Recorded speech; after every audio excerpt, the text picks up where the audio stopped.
Hello students, I am Simran and welcome back to your own channel Ashish Tiwari. आज का जो video रहने वाला है वो बीए प्रोग्राम सेमेस्टर 6 पे बेस्ड रहने वाला है, जिसमें हम डिस्कस करने वाले हैं रिसर्च मेथड्स इन एजुकेशन, यानी आपका शिक्षा में शोध विधियाँ। तो स्टूडेंट्स, आज की जो वीडियो रहने वाली है बहुत ज़्यादा इंपॉर्टेंट रहने वाली है और एग्जाम फोकस वीडियो रहने वाली है। तो आज की इस वीडियो में मैं आप सभी के लिए लेकर आई हूँ top 10 most important question answer, वो भी हिंदी मीडियम में, जिनके एग्जाम में आने के डायरेक्टली जो चांसेस है वो बहुत ज़्यादा होते हैं।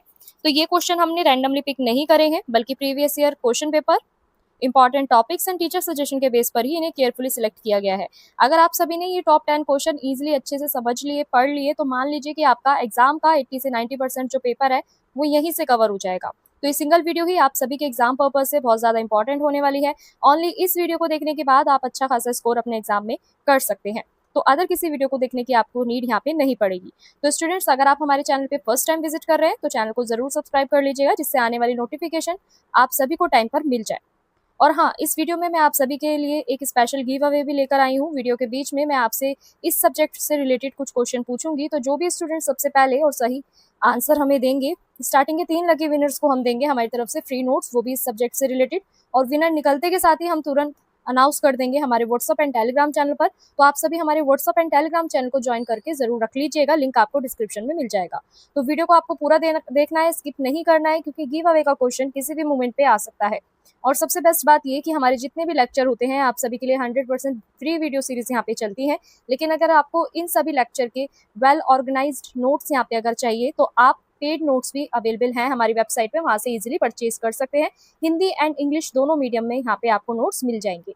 तो प्राइस भी हमने यहाँ पे स्टूडेंट फ्रेंडली रखा है। डिस्क्रिप्शन में आपको हमारी वेबसाइट का लिंक दे दिया जाएगा, आप हमारी वेबसाइट पे विजिट करके नोट्स को इजीली बाय कर सकते हैं। नोट्स का प्राइस यहाँ पे ओनली 50 रुपीज़ रहने वाला है।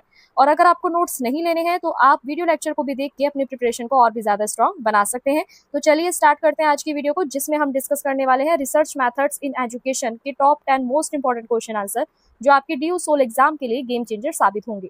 So ready, let's begin. तो स्टूडेंट्स, यहाँ पे आपका सबसे पहला प्रश्न क्या रहने वाला है कि शैक्षिक अनुसंधान यानी आपका पैराडाइमाइड यानी आपका प्रतिमान को यहाँ पे हमें परिभाषित करना है। शैक्षिक अनुसंधान मॉडल के सभी तत्वों की हमें यहाँ पे व्याख्या करनी है। वहीं आपसे इस तरीके से प्रश्न पूछा जा सकता है कि अनुसंधान प्रतिमान पर एक संक्षिप्त टिप्पणी लिखिए। यानी दोनों में ही हमें क्या बताना है, शैक्षिक अनुसंधान को बताना है। तो देखो, यहाँ पे शैक्षिक अनुसंधान यानी आपका एजुकेशनल रिसर्च की बात करें तो ये वो एक स्ट्रक्चर होता है जिसके आधार पर एक रिसर्चर क्या करता है, किसी भी प्रॉब्लम को यहाँ पे डिटेल में स्टडी करता है, ठीक है, किसी भी समस्या का विस्तृत अध्ययन करता है। तो ये जो रिसर्च होती है वो आपको एक सही दिशा, एक सही पद्धति, तथ्य, इन सारों को निर्धारित करने में आपकी मदद करती है। तो वही अगर हम बात करें प्रतिमान की, तो देखो प्रतिमान क्या है कि प्रतिमान से हमें ये स्पष्ट होता है यहाँ पे कि आपके पास नॉलेज क्या है, उसे हम कैसे प्राप्त कर सकते हैं, या वास्तविकता को हम किस प्रकार से यहाँ पे समझ सकते हैं। तो इसलिए आपका जो रिसर्च के अंदर जो प्रतिमान है ना, वो बहुत ज़्यादा आपका इंपॉर्टेंट होता है, वो आपकी रिसर्च का एक बेस माना जाता है। तो वहीं अगर हम यहाँ पे समझे आपकी रिसर्च के अंदर प्रतिमान की अवधारणा की, तो यहाँ पे ये क्या होता है कि देखो, अनुसंधान का जो वैचारिक ढांचा जो होता है ना, यानी एक स्ट्रक्चर जो होता है आपका रिसर्च के अंदर, उसको यहाँ पे बताया जाता है। यानी अनुसंधान जो है, अनुसंधान प्रतिमान शोध के लिए एक सैद्धांतिक आधार यहाँ पे क्या करता है, देता है। और शोधकर्ता यानी रिसर्चर जो होता है उसकी स्टडी वो करता है एक आपका सैद्धांतिक आधार की, ठीक है, और उसी के दिशा निर्देश में वो क्या करता है, अपनी रिसर्च को कंटिन्यू करता है, अपनी रिसर्च को निर्धारित दिशा की ओर लेके जाता है। तो इसके माध्यम से क्या होता है कि जो यहाँ पे रिसर्च होती है ना, वो आपकी एकदम क्लैरिटी भरी होती है, और यहाँ पे आपको नई नॉलेज को एक सीक्वेंस देने में यहाँ पे हेल्प भी मिलती है। तो रिसर्च आपका ज्यादातर यहाँ पे साइंटिफिक और आपका ट्रस्टेबल यहाँ पे बनती है। तो इसलिए यहाँ पे अनुसंधान का जो वैचारिक ढांचा जो है, यानी पूरा एक प्रिंसिपल बेस जो है आपका रिसर्च का, वो होना बहुत ज्यादा यहाँ पे जरूरी होता है। वहीं अगले पॉइंट की बात करें तो देखो, वास्तविकता की समझ यानी रियलिटी की अगर हम बात करें यहाँ पे, तो प्रतिमान हमें क्या बता रहा है कि जो वास्तविकता का जो स्वरूप है वो क्या है। कुछ प्रतिमान ऐसे होते हैं जो वास्तविकता को यहाँ पे वस्तुनिष्ठ मानते हैं, जबकि कुछ ऐसे होते हैं जो व्यक्तिनिष्ठ मानते हैं। यानी बेसिकली आपके जो रिसर्चर होते हैं वो इसी के बेस्ड पे ही अपनी क्या करते हैं, स्टडी करते हैं। स्टडी करने के बाद वो पूरा एक प्रारूप, या हम कह सकते हैं रूपरेखा, यानी अपनी एक पूरी लिस्ट इस तरीके से बनाते हैं, ठीक है। तो शोध जो होती है ना, आपकी रिसर्च जो होती है, इसको एक नई दिशा यहाँ पे मिलती है। तो वास्तविकता की समझ आपकी रिसर्च के अंदर एक बेस होती है। वहीं अगर हम बात करें ज्ञान की प्राकृति की, देखो ज्ञान की प्राकृति का मतलब यहाँ पे क्या है कि ये हमें ये वाला पॉइंट ये बताता है कि आपके पास नॉलेज कैसे आप मतलब किसी भी समस्या के बारे में आप ज्ञान कैसे प्राप्त करेंगे, ज्ञान को कैसे आप अपने पास लेकर आएंगे। तो यहाँ पे जो रिसर्चर जो होता है वो किसी भी सब्जेक्ट के बारे में जब डिटेल में स्टडी करता है ना, तो रिसर्चर के बीच में और आपका जो अध्ययन जो है, अध्ययन विषय जो है, इनके बीच का एक संबंध जो है वो हमें स्पष्ट रूप से दिखाई देता है। तो ज्ञान के जितने भी स्रोत है ना, इनकी यहाँ पे पहचान की जा सकती है और इसलिए आपका जो रिसर्च होती है वो बहुत ज्यादा ट्रस्टेबल बनती है, विश्वसनीय बनती है और ज्ञान की प्राप्ति की जो पूरी प्रक्रिया है वो और भी ज्यादा यहाँ पे स्पष्ट होती हुई नजर आती है। वही स्टूडेंट्स, अगर हम बात करें अनुसंधान पद्धति का निर्धारण, तो देखो यहाँ पे प्रतिमान ना ये भी तय करता है कि शोध में कौन सी आपकी जो विधि है, कौन सा जो मेथड है रिसर्च के टाइम यहाँ पे फॉलो किया जाएगा, कौन सी विधि आपकी यहाँ पे अपनाई जाएगी। तो हमने जैसा पहले भी हम पढ़ चुके हैं कि शोध के अंदर आपके कई तरह की विधियां होती हैं, ठीक है। रिसर्च मेथड बहुत सारे आपके होते हैं, जिसमें से आपके 3 ये मेन होते हैं। एक होता है गुणात्मक, मात्रात्मक और मिश्रित विधि। तो ये सबसे ज्यादा यहाँ पे आपकी रिसर्च के अंदर फॉलो की जाती है, जिसके अंदर आपका जो डेटा संग्रहण जो है, यानी डाटा जो कलेक्शन है, ठीक है, कलेक्टिविटी जो है डाटा की, वो की जाती है, एनालाइज किया जाता है। ये सारी चीजें हमें देखने को मिलती है इसके अंदर, पूरा प्रोसेस, ठीक है। और इसी के आधार पर आपकी जो रिसर्च होती है उसको एक सीक्वेंस दिया जाता है और उसको आगे बढ़ाया जाता है। इससे आपके रिजल्ट एकदम सटीक हमें देखने को मिलते हैं। वही अगर हम बात करें निष्कर्षों की व्याख्या, देखो जितने भी आपके कंक्लूजन निकले हैं ऑल ओवर, उसका एंड में जो आपकी व्याख्या जो है वो क्या है, ठीक है। तो अनुसंधान प्रतिमान शोध जो है ना, इसके जो भी रिजल्ट यहाँ पे निकलते हैं उनकी व्याख्या का एक बेस हमें मिलता है। यानी जो शोध करता है, जो भी उसके पास फैक्ट होते हैं, रिसर्चर के पास जो भी फैक्ट होते हैं, वो उसका क्या करता है, एनालाइज करता है। और एनालाइज जो आपका होता है वो प्रतिमान के अनुसार ही होता है। इसमें आपका जो कंक्लूजन जो है, निष्कर्ष जो है, वो आपका लॉजिकली भी हमें देखने को मिलता है और संगत भी देखने को मिलता है। तो यानी आपकी जो रिसर्च जो है, इसकी उपयोगिता जो है, यानी प्रोडक्टिविटी जो है वो बढ़ती है और इसमें आपकी नॉलेज के नए नए डायमेंशन जो है, नए नए आयाम जो है इसके अंदर हमें देखने को मिलते हैं। वही अगर हम बात करें शैक्षिक अनुसंधान मॉडल के प्रमुख तत्व, तो देखो आपका एजुकेशनल रिसर्च के अंदर ना, एजुकेशन रिसर्च के अंदर अलग अलग मॉडल दिए गए हैं, जिसमें से आपका पहला मॉडल कौन सा है, ऑन्टोलॉजी। ऑन्टोलॉजी की अगर हम बात करें, ऑन्टोलॉजी क्या है, ये आपका एक रियलिटी बेस्ड मॉडल है, ठीक है। इसके अंदर ना क्या चीजें होती है कि इसमें प्रश्न उठाया जाता है कि सत्य क्या है, वास्तविकता क्या है, रियलिटी क्या है। तो विभिन्न प्रतिमान जो है यहाँ पे वास्तविकता को अलग अलग रूप में दिखाते हैं, या हम कह सकते हैं देखते हैं। इसमें आपके जो रिसर्चर होते हैं वो ज्यादातर इसी समझ के ऊपर क्या करते हैं, स्टडी करते हैं।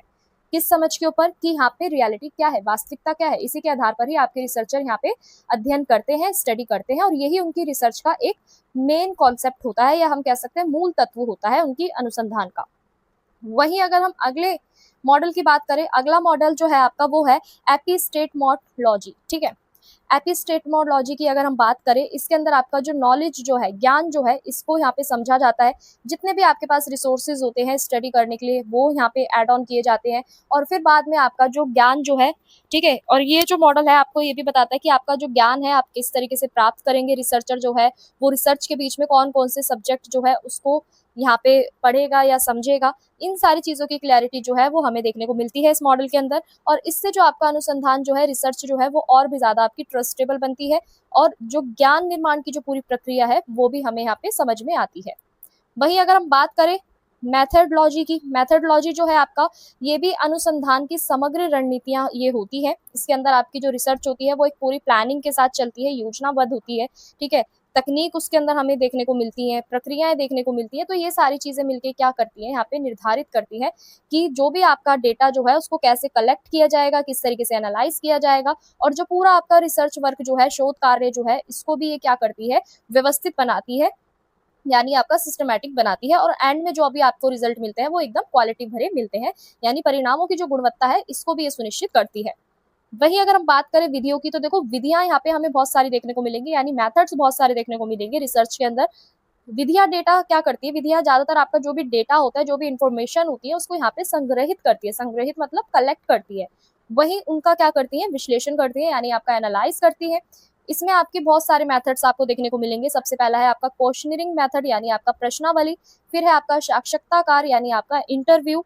अवलोकन, यानी आपका ऑब्जर्वेशन। और परीक्षण, यानी आपका जो एंड में जो आपका परीक्षण किया जाता है, या हम कह सकते हैं वेरीफाई भी बोल सकते हैं, या फिर हम कह सकते हैं रीचेक करना, एक बार परीक्षण करना। ये सारे मेथड्स आपके क्या होते हैं, इसमें रिसर्च के अंदर शामिल होते हैं। तो जो भी आपका यहाँ पे रिसर्चर जो होता है ना, वो अपनी नीड के अकॉर्डिंग ठीक है, अपनी आवश्यकता के अनुसार यहाँ पे अपना मेथड को चूज करता है और फिर वो क्या करता है, तथ्यात्मक यानी आपकी फैक्ट बेस्ड जो इन्फॉर्मेशन है उसको वो प्राप्त करता है और एंड में आपकी जो रिसर्च होती है वो और भी ज्यादा इफेक्टिव यहाँ पे बनती है। तो वही स्टूडेंट्स अगर हम बात करें मूल प्रणाली की, तो देखो एक्सियोलॉजी और जो अनुसंधान है ना, इसमें आपकी ज्यादातर मूल्यों यानी आपकी जो वैल्यूज जो है, आपके एथिक्स जो है, इन सबको क्या किया जाता है, ज्यादातर इंपॉर्टेंस दी जाती है। रिसर्चर का जो दृष्टिकोण है यहाँ पे आपका ज्यादातर नैतिक जिम्मेदारियों को निर्धारित करता है, यानी आपका एथिक्स जो रिस्पॉन्सिबिलिटी है उसको यहाँ पे बताता है। ये आपका निष्पक्षता और ईमानदारी पे ज्यादा जोर देता है, यानी किसी भी तरीके की जो आपकी रिसर्च जो है उसके अंदर किसी भी तरीके से यहाँ पे आपका बाइसेस हमें देखने को ना मिले। यानी बेसिकली यहाँ पे मूल प्रणाली जो है उसमें हमें निष्पक्षता, ईमानदारी, ऑनेस्टी ये सब देखने को मिलती है। तो रिसर्च आपकी इससे और भी ज्यादा विश्वसनीयता बनती है, यानी आपकी ट्रस्टेबल बनती है और जितने भी आपके एथिक्स स्टैंडर्ड जो है, नैतिक मानक जो है, इनका भी ये पालन सुनिश्चित करती है। वहीं अगर हम बात करें प्रमुख अनुसंधान प्रतिमान कौन कौन से हैं आपके, तो पहला है आपका प्रत्यक्षवाद। अब ये प्रतिमान क्या होता है, ये ज्यादातर आपका ना साइंटिफिक फैक्ट पे बेस्ड होता है। इसके अंदर आपको वस्तुनिष्ठता देखने को मिलती है, यानी इसे जो मापना है और जो इसका एनालाइज करना होता है उसमें ज्यादातर ना आपको मेजरमेंट देखने को मिलेगा और जितना भी आपका न्यूमेरिकल डाटा जो है वो देखने को मिलेगा प्रत्यक्षवाद में। ठीक है, यहाँ पे सांख्यिकीय विश्लेषण को ज्यादा इंपॉर्टेंस दी जाती है, यानी आपका न्यूमेरिकल जो एनालाइज है उसको ज्यादातर यहाँ पे इंपॉर्टेंस दी जाती है, महत्व दिया जाता है और वास्तविकता को यहाँ पे स्थिर और मापनीय माना जाता है। तो मात्रात्मक अनुसंधान जो है वो इसका एक प्रमुख आधार है, एक मेन बेस है और शिक्षा अनुसंधान में भी इसका व्यापक उपयोग होता हुआ नजर आता है। वहीं अगर हम बात करें व्याख्यात्मक प्रतिमान की, तो ये प्रतिमान जो है ना आपका आपके एक्सपीरियंस पे बेस्ड होता है, यानी मानव अनुभव और आपके जितने भी सामाजिक संदर्भ जो है इसको समझने पे ज्यादातर जोर देता है। वास्तविकता को यहाँ पे आपका जो व्यक्तिनिष्ठता जो है वो माना जाता है। शोधकर्ता प्रतिभागियों के दृष्टिकोण को समझने का यहाँ पे प्रयास किया जाता है और गुणात्मक अनुसंधान में ना इसका ज्यादातर आपका यूज देखने को मिलता है, जिससे आपकी एक गहरी समझ जो है वो विकसित होती है। वहीं बात करें आलोचनात्मक प्रतिमान, तो देखो ये प्रतिमान जो है ये सामाजिक असमानता, शक्ति और जितने भी आपके ये जो संबंध जो है ना असमानता और शक्ति के बीच के, इसके बीच में क्या करता है, स्टडी करने का ये काम करता है। यानी बेसिकली आलोचनात्मक प्रतिमान का क्या उद्देश्य है कि ये सिर्फ आपको ज्ञान प्राप्त नहीं कराता बल्कि समाज में आने वाले जितने भी परिवर्तन है, सोशल चेंजेस जो है वो भी लेकर आता है। यानी आपका न्याय, समानता, इन सब पे विशेष बल देता है और शिक्षा में आपकी जो सुधारात्मक दृष्टिकोण है इसको भी ये विकसित करता है और सामाजिक समस्याओं के समाधान में बेसिकली ये यूज किया जाता है। वही अगर हम बात करें यहाँ पे अगले पॉइंट की, यानी आपका प्रेगामेटिज्म प्रतिमान की अगर बात करें, तो ये ज्यादातर आपका व्यवहारिक परिणामों को इंपॉर्टेंस देता है। इसमें आपका गुणात्मक और मात्रात्मक दोनों मेथड्स हमें देखने को मिलते हैं। ठीक है, और समस्या के जितने भी आपके समाधान है उसके ऊपर ज्यादातर इसमें विशेष ध्यान दिया जाता है। ये ज्यादा फ्लेक्सिबल होता है और आधुनिक शिक्षा अनुसंधान में भी इसका महत्व बढ़ गया है। वही बात करें मिश्रित प्रतिमान की, तो देखो इसमें अलग अलग प्रतिमान जो है इनके तत्वों के साथ हमें समावेशन, या हम कह सकते हैं इनके जो प्रतिमान है इनके तत्वों का हमें समन्वय देखने को मिलता है, यानी आपका कोऑर्डिनेशन हमें देखने को मिलता है। और जो आपके रिसर्चर जो होते हैं वो अपनी आवश्यकता के अनुसार, यानी उनकी जो नीड है, ठीक है, उसके अनुसार अपना जो दृष्टिकोण है वो अपनाते हैं और इससे जो आपका स्टडी जो है वो और भी ज्यादा आपकी व्यापक बनती है। तो वही स्टूडेंट्स अगर हम बात करें यहाँ पे जो आपका कंक्लूजन है, कंक्लूजन भी यहाँ पे और भी ज्यादा विश्वसनीय देखने को मिलता है और जितनी भी आपकी जटिल समस्या है इसका भी अध्ययन हमें देखने को मिलता है।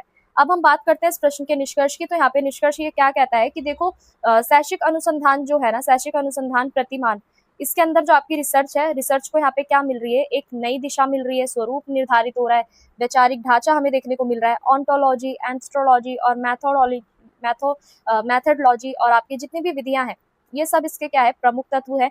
विभिन्न अनुसंधान प्रतिमान शोधकर्ता को जो भी समस्या होती है उसके लिए एक उपयुक्त दृष्टिकोण चुनने में मदद करता है और इसलिए ये सफल और वैज्ञानिक अनुसंधान के लिए सबसे स्पष्ट और अत्यंत आवश्यक माना जाता है। वही अगर हम बात करें अगले प्रश्न की, तो यहाँ पे अगला प्रश्न क्या है आपका कि गुणात्मक अनुसंधान क्या है, इसके मुख्य विशेषता और डाटा संग्रहण की जो विधियां हैं उसकी व्याख्या कीजिए और ये मात्रात्मक अनुसंधान से कैसे अलग है। वही अगला प्रश्न आपसे क्या पूछा गया है कि गुणात्मक अनुसंधान की किन्हीं 5 प्रमुख विशेषताओं को विस्तार से बताइए।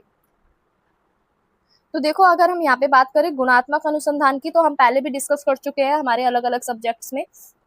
तो गुणात्मक अनुसंधान क्या होता है, यहाँ पे ये एक ऐसी रिसर्च मेथड होता है, एक ऐसी शोध की पद्धति होती है जिसका उद्देश्य क्या होता है कि मानव व्यवहार, अनुभव, विचार, भावना, सामाजिक घटनाओं को डिटेल में समझना। ठीक है। तो बेसिकली यहाँ पे जो आपकी रिसर्च जो होती है ना ये वाली, इसके अंदर क्या किया जाता है, जितने भी आपके सांख्यात्मक आंकड़े हैं यानी आपका न्यूमेरिकल डाटा जो है, उसकी जगह पर यहाँ पे शब्द, अनुभव और अवलोकन का यहाँ पे प्रयोग किया जाता है। तो यहाँ पे जो आपकी रिसर्च जो है, इसको एक रियलिटी, ये जो रिसर्च जो होती है ये आपकी रियलिटी से बेस्ड होती है, यानी आपकी वास्तविक जीवन की जितनी भी परिस्थितियां हैं उसको समझने में और प्राकृतिक संदर्भ को यहाँ पे समझने का ये प्रयास कराती है। यानी आपका शिक्षा है, समाजशास्त्र है, मनोविज्ञान है, मानविकी के जितने भी आपके विषय हैं उन सब में इसका यूज होता है।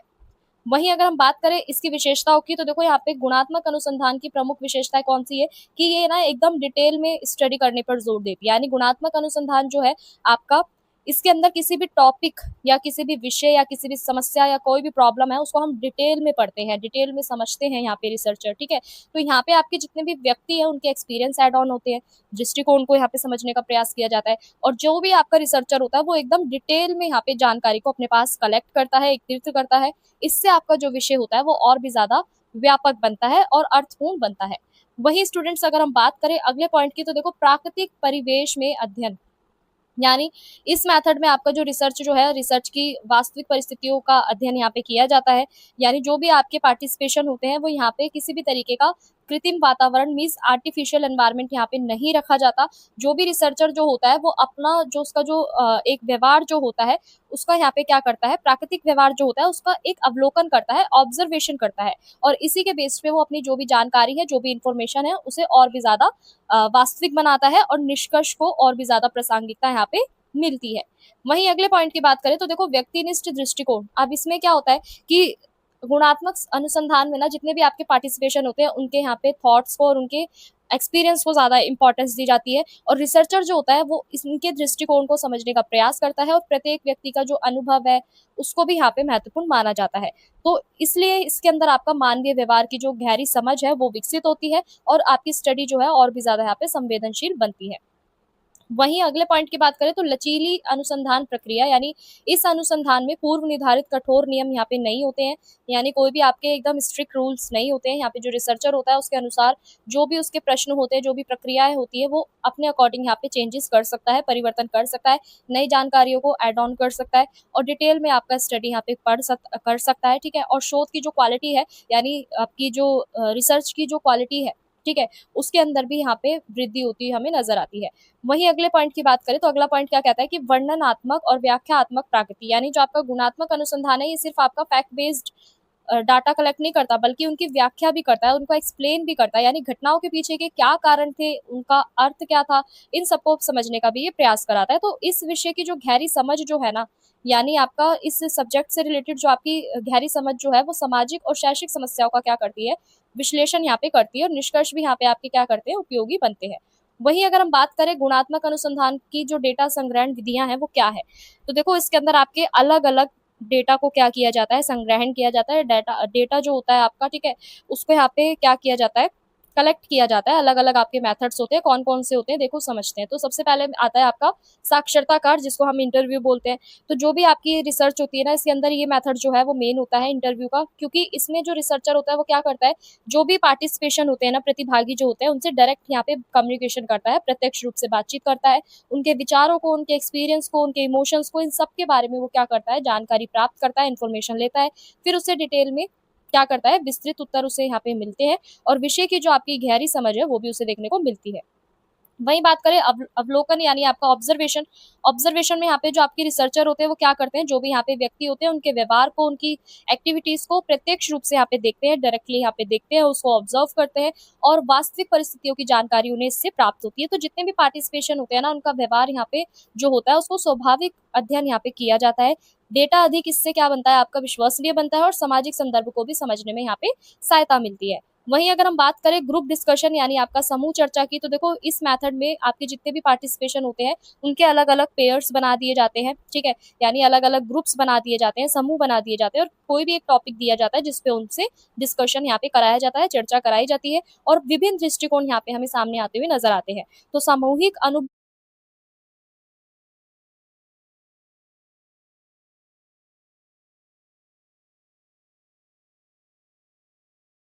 और यहाँ पे साथ में आपका जो भी अलग-अलग जो दृष्टिकोण है, जो अनुभव है, विचार है, उनकी भी हमें जानकारी मिलती है। तो सामाजिक मुद्दों जितने भी आपके सामाजिक मुद्दे होते हैं, उनको डिटेल में पढ़ने के लिए ये जो आपका मेथड होता है, पेयर डिस्कशन या हम कह सकते हैं ग्रुप डिस्कशन, ये बहुत ज़्यादा यूज़फुल होता है। इसी से हमें डाटा जो है वो बहुत ज़्यादा मिलता है। वहीं अगर हम बात करें दस्तावेज़ विश्लेषण, यानी आपका जितने भी आपका रिटन फॉर्म में जो आपका जो डाटा है वो प्रेज़ेंट है, यानी जिसमें आपकी पुस्तकें आती हैं, रिपोर्ट आती है, लेटर्स आते हैं, डायरी आती है, जितने भी आपके दस्तावेज आते हैं उसको यहाँ पे डिटेल में उसका अध्ययन किया जाता है, स्टडी की जाती है और ये आपका ज़्यादातर ना ऐतिहासिक और सामाजिक जानकारी प्राप्त करने के लिए इस मेथड का यूज़ किया जाता है। और इसमें आपके अलग-अलग जो सूत्र होते हैं, वो महत्वपूर्ण तथ्य हमें उससे मिलते हैं और शोध को यहाँ पे एक संदर्भात्मक जो आधार है वो भी मिलता है और इसका निष्कर्ष जो एंड में मिलता है हमें वो विश्वसनीय भी बनता है। वहीं अगर हम बात करें केस अध्ययन, तो ये भी मेथड आपका ज़रूरी है, यानी केस अध्ययन में आपका किसी व्यक्ति, संस्था या हम कह सकते हैं घटना का डिटेल में जब यहाँ पे स्टडी की जाती है, विस्तृत अध्ययन किया जाता है, तो इससे आपकी जितनी भी विशिष्ट परिस्थितियाँ हैं, उसकी गहरी समझ हमें मिलती है। जो भी आपकी जटिल समस्याएँ होती हैं, उसका भी हम विश्लेषण करते हैं और डिटेल में आपका जो भी जानकारी हमें मिलती है, वो देखने को मिलती है।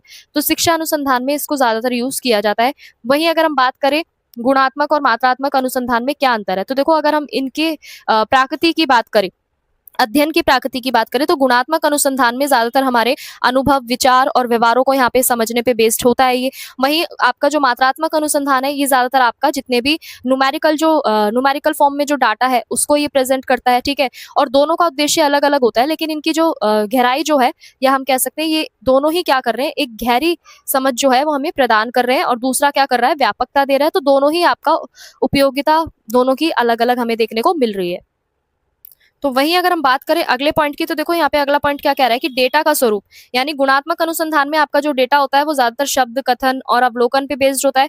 वहीं मात्रात्मक में आपकी ज्यादातर न्यूमेरिकल्स यानी आपके नंबर्स का यूज किया जाता है, पाई चार्ट का यूज किया जाता है, हिस्टोग्राम का यूज किया जाता है। तो ये जो विश्लेषण की जो अलग अलग विधियां हैं इसमें हमें देखने को मिलती है, यानी आपका एनालाइज के जितने भी मेथड्स होते हैं वो अलग अलग हमें देखने को मिलते हैं। तो डेटा की जो प्रकृति है ना, वो रिसर्च के स्वरूप को भी प्रभावित करती है और इसके परिणामों को भी क्या करती है, अंतर स्पष्ट उनमें करती है।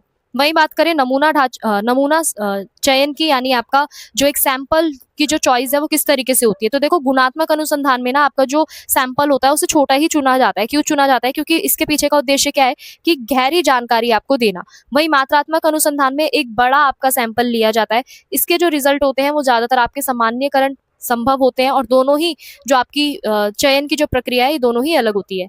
वहीं अगर हम बात करें शोधकर्ता की भूमिका, तो देखो यहाँ पे गुणात्मक अनुसंधान में जो आपके शोधकर्ता है वो सक्रिय रूप से अपनी स्टडी करते हैं, एक्टिव रहते हैं, ठीक है। और जो भी पार्टिसिपेशन जो होते हैं उनके साथ वो क्या करते हैं, कम्युनिकेशन यानी आपका संवाद करते हैं। और मात्रात्मक अनुसंधान में ज्यादातर आपके जो शोधकर्ता है वो अपेक्षाकृत आपके निष्पक्ष और अलग यहाँ पे रहते हैं। उसकी जो भूमिका जो होती है वो डेटा संग्रहण करना, विश्लेषण करना तक सीमित नहीं होती। इससे जो आपकी शोध की प्रकृति है वो भी प्रभावित होती है।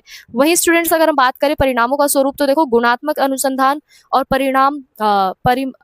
परिमाण वर्णनात्मक और व्याख्यात्मक यहाँ पे हमें देखने को मिल सकते हैं और किसी भी घटना के अर्थ और संदर्भ को ये समझने में मदद करते हैं। तो यहाँ पे परिणाम जो है ना आपके अलग अलग हो सकते हैं, उद्देश्यों की अलग अलग पूर्ति कर सकते हैं। तो रिसर्च की नीड के अकॉर्डिंग ही हम यहाँ पे क्या करते हैं, मेथड्स को चूज करते हैं। वहीं अगर हम बात करें इस प्रश्न के निष्कर्ष की, तो स्टूडेंट्स यहाँ पे आपका निष्कर्ष क्या कहता है कि जो आपका गुणात्मक अनुसंधान जो है ना, ये बेसिकली आपका मानव अनुभव पे है, ठीक है, बेस्ड, मानव अनुभव, मानव विचार, इन सारी चीजों पे ये बेस्ड है, सामाजिक वास्तविकता को ये दर्शाता है। और इसकी जो विशेषता है वो क्या है कि डिटेल में स्टडी करना, प्राकृतिक परिवेश को समझना, व्यक्तिनिष्ठ दृष्टिकोण को समझना, लचीलापन, व्याख्यात्मक प्रकृति, साक्षरताकार अवलोकन, समूह चर्चा, दस्तावेज विश्लेषण, ये सारे के सारे क्या है, आपके डेटा संग्रहण करने की विधियां हैं। तो मात्रात्मक अनुसंधान जो है आपका वो अलग है गुणात्मक से, लेकिन दोनों का ही जो मेथड जो है वो आपके रिसर्च के क्षेत्र में एक जैसा ही है और एक दूसरे के ही ये पूरक माने जाते हैं। अब हम बात करते हैं अगले प्रश्न की। अगला प्रश्न जो है आपका प्रश्न नंबर 3, इसमें आपसे पूछा गया है कि मात्रात्मक अनुसंधान क्या है, इसकी विशेषताओं का वर्णन कीजिए। वहीं अगले प्रश्न में पूछा है कि मात्रात्मक अनुसंधान पर एक संक्षिप्त टिप्पणी लिखिए। तो देखो अगर हम यहाँ पे बात करें मात्रात्मक अनुसंधान की, तो ये भी एक क्या है, आपकी एक साइंटिफिक रिसर्च मेथड है, यानी वैज्ञानिक शोध पद्धति है, जिसमें हम क्या करते हैं, फैक्ट को कलेक्ट करते हैं, घटना, व्यवहार, इन सब के बारे में ना डिटेल में अध्ययन करते हैं, स्टडी करते हैं। और जो भी हम स्टडी करते हैं वो हमारी किस पे बेस्ड होती है, संख्याओं पे बेस्ड होती है, यानी आपका न्यूमेरिकल जो डाटा है उस पे ये बेस्ड होती है। इसमें आपके डाटा को नापा जाता है, मापा जाता है, ठीक है, और वर्गीकृत यानी क्लासिफिकेशन होता है, और अलग अलग न्यूमेरिकल टेक्निक्स जो होती हैं आपकी इसमें एनालाइज के रूप में यहाँ पे शामिल की जाती है। तो बेसिकली इस मेथड का उद्देश्य क्या है कि आपके जितने भी फैक्ट बेस्ड जो आपकी जांच है उसको कराना होता है, और अलग अलग जो आपके वेरिएबल है यानी आपके जो चर है उनके बीच के जो संबंध है वो पता लगाना होता है। ये ज्यादातर आपको शिक्षा के क्षेत्र में मिलेगी, मनोविज्ञान, समाजशास्त्र और विज्ञान के क्षेत्र में आपको इसका यूज देखने को मिलेगा। वहीं अगर हम बात करें इसकी अवधारणा की, तो देखो संख्यात्मक डेटा पर आधारित यानी मात्रात्मक अनुसंधान, आपकी जो जानकारियां होती है ना इसके अंदर आपकी ज्यादातर आपकी टेबल फॉर्म में होती है, ग्राफ फॉर्म में होती है, न्यूमेरिकल मेथड्स के फॉर्म में आपके सामने प्रेजेंट की जाती है, और इसमें आपके जितने भी फैक्ट्स होते हैं वो स्पष्ट रूप से यहाँ पे क्लियर हमें देखने को मिलते हैं, यानी स्पष्ट विश्लेषण आपका देखने को मिलता है, क्लियरिटी भरा आपका एनालाइज हमें देखने को मिलता है, जिससे आपके निष्कर्ष जो होते हैं वो और भी ज्यादा आपके सटीक बनते हैं और आपकी रिसर्च के अंदर विश्वसनीयता भी बढ़ती है। वहीं अगर हम बात करें वैज्ञानिक दृष्टिकोण की, तो देखो यहाँ पे ये जो रिसर्च जो है इसके अंदर आपको वैज्ञानिक दृष्टिकोण भी देखने को मिलेगा, यानी जो भी आपकी समस्या की पहचान है, परिकल्पना निर्माण है, डेटा संग्रहण है, विश्लेषण क्रमबद्ध रूप से यहाँ पे किया जाता है, और शोध की पूरी प्रक्रिया आपकी व्यवस्थित बनती है, और परिणामों की जो सत्यता है इसकी भी जो जांच जो है इसकी संभावना भी होती है, और इसके आपके जो रिजल्ट जो होते हैं वो भी आपको देखने को मिलते हैं। वहीं अगर हम बात करें इसकी वस्तुनिष्ठता पे बल, तो देखो मात्रात्मक अनुसंधान में व्यक्तिगत विचार और भावनाओं को ज्यादातर इंपॉर्टेंस नहीं दिया जाता। बेसिकली यहाँ पे आपके जो भी फैक्ट्स होते हैं उसको ध्यान में रख के ही यहाँ पे स्टडी की जाती है, और जो रिसर्चर जो होते हैं आपके वो निष्पक्ष रहने का प्रयास करते हैं, यानी किसी भी तरीके का कोई बाइसेस यहाँ पे नहीं करते हैं रिसर्चर, ठीक है। इससे आपके जितने भी पूर्व ग्रह की जो संभावना है वो भी कम होती है, और परिणाम भी ज्यादातर आपके यहाँ पे अधिक विश्वसनीय बनते हैं। तो वहीं स्टूडेंट्स अगर हम बात करें अगले पॉइंट की, तो देखो सामान्यकरण की क्षमता, यानी इस मेथड के अंदर जो भी आपके सैंपल होते हैं वो बड़े सैंपल पे बेस्ड होती है ये रिसर्च पूरी, ठीक है। इसके अंदर आपके जितने भी कंक्लूजन निकलते हैं वो जनसंख्या पर बेस्ड होते हैं, यानी अगर आपको ये जो मेथड जो होता है ना रिसर्च का वो ज्यादातर आपकी पॉपुलेशन के उसमें यूज किया जाता है, ठीक है, और एक बड़े संख्या पे, एक बड़े पैमाने पर जो लोगों का जो यहाँ पे हम कह सकते हैं जो रिसर्च जो होती है उनकी जो समस्या जो होती है बड़े पैमाने पे यहाँ पे की जाती है, यानी इस मेथड के अंदर आपके ज्यादातर जो सैंपल होते हैं उनको बड़े नमूनों के रूप में यहाँ पे चूज किया जाता है, ठीक है, और इससे जो आपकी रिसर्च है उसके जो परिणाम जो है वो और भी ज्यादा उपयोगी बनते हैं, नीति निर्माण और निर्णय लेने की जो क्षमता जो है उसमें भी सहायता मिलती है। वहीं बात करें परिकल्पना की जांच, तो देखो मात्रात्मक अनुसंधान में पूर्व निर्धारित जो आपकी परिकल्पना है इसका परीक्षण किया जाता है, डेटा के आधार पर ही यहाँ पे ये निर्धारित किया जाता है कि जो भी आपने परिकल्पना करी है वो सही है या नहीं है। तो रिसर्च जो होती है इसका बेसिकली उद्देश्य क्या होता है कि परिणाम जो भी आपके निष्कर्ष जो है उस वो प्रमाण आधारित होते हैं, और ज्यादातर आपके वैज्ञानिक सत्यापन संभव इसमें होता है। वहीं अगर हम बात करें इसकी विशेषताओं की, तो देखो पहली विशेषता क्या है, इसके अंदर आपको मापन और गणना देखने को मिलेगी, यानी जितना भी आपके पास जो डाटा है वो ज्यादातर आपका आंकड़ों का गणितीय विश्लेषण यहाँ पे किया जाता है, यानी जो भी आपके पास फैक्ट्स है, जो भी डाटा है उसको एक टेबल फॉर्म में, एक ग्राफ फॉर्म के अंदर यहाँ पे रिप्रेजेंट किया जाता है। सांख्यिकीय विश्लेषण का उपयोग यानी आपके न्यूमेरिकल्स एनालाइज यहाँ पे देखने को मिलता है, जिसके अंदर आपकी मध्यिका, ठीक है, बहुलक, ये सारी चीजें आपको देखने को मिलती है। यानी आपका जो टैली मेथड जो है, टैली मेथड जो है, सॉरी टेलीग्राम नहीं, टैली मेथड जो है जिसमें हम ऐसे इस तरीके से मध्य और मध्यिका यहाँ पे यूज करते थे, जिसमें से हम इस तरीके से नंबर्स को घटाते थे और फिर यहाँ पे इस तरीके से टेबल फॉर्म बनी होती थी और यहाँ पे हम लिखते थे इस तरीके से नंबर्स के फॉर्म में।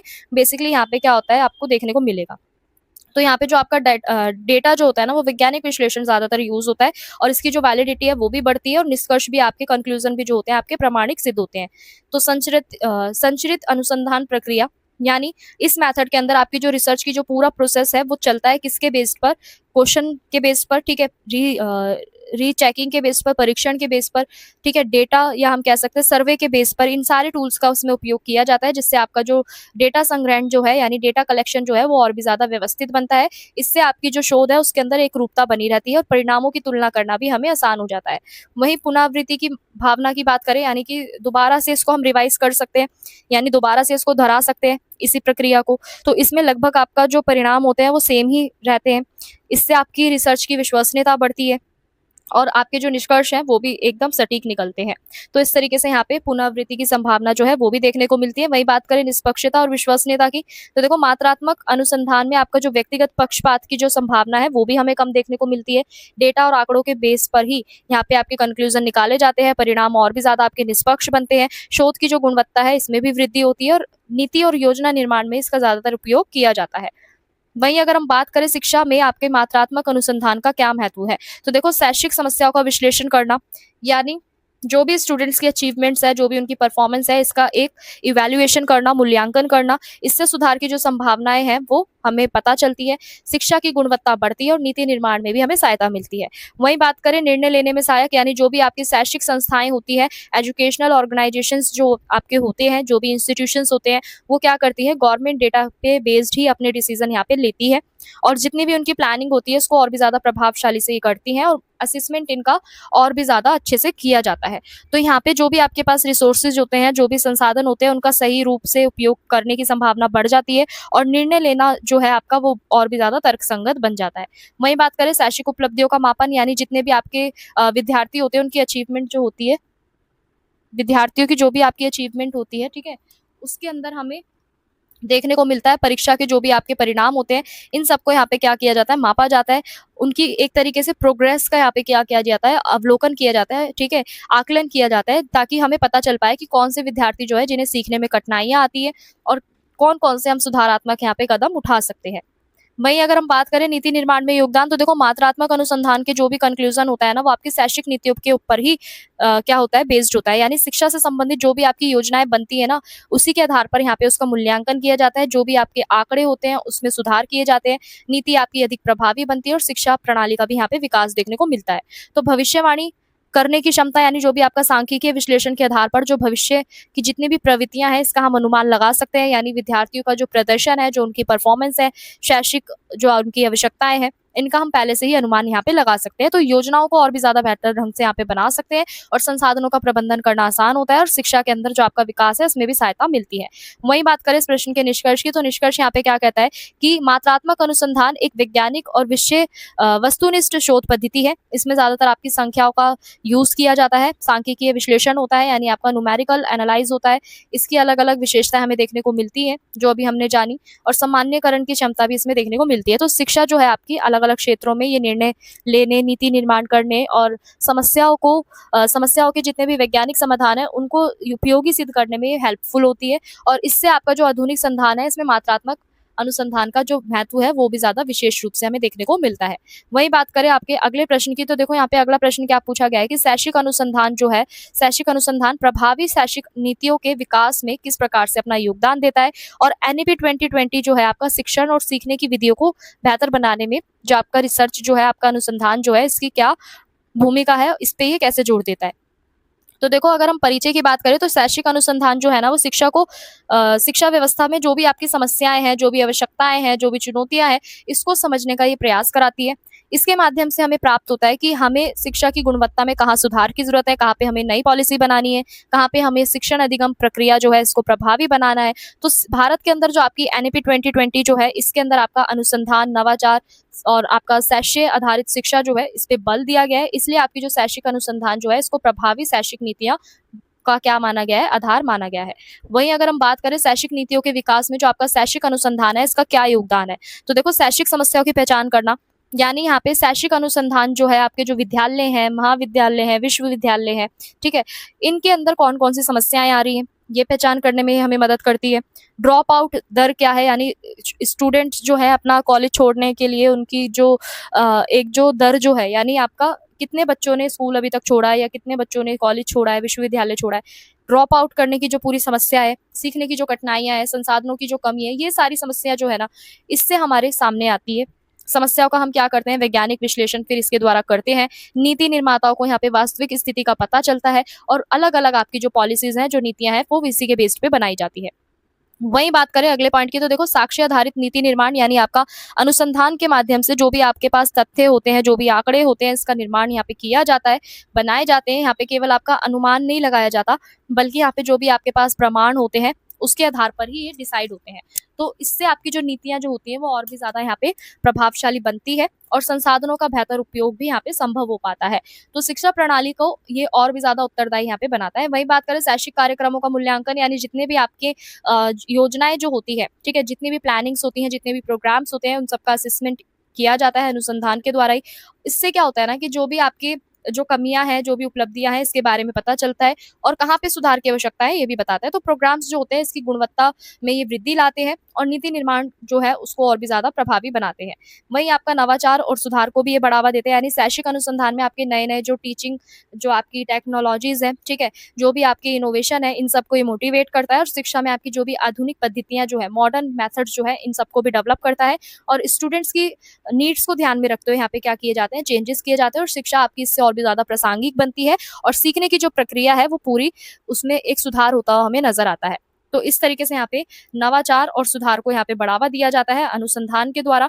वहीं अगर हम बात करें अगले पॉइंट की, तो अगला पॉइंट आपसे क्या कह रहा है कि समानता और समावेशन को प्रोत्साहन, यानी आपका जो अनुसंधान जो है, ठीक है, अनुसंधान विभिन्न सामाजिक और आर्थिक समूहों की क्या करता है, यहाँ पे आपका आवश्यकताओं का यहाँ पे डिटेल में अध्ययन करता है। इससे जो भी आपके वंचित वर्गों की समस्या है उसको समझा जाता है और आपका जो समावेशी शिक्षा जो है इसकी नीतियों का भी विकास यहाँ पे करने को मिलता है।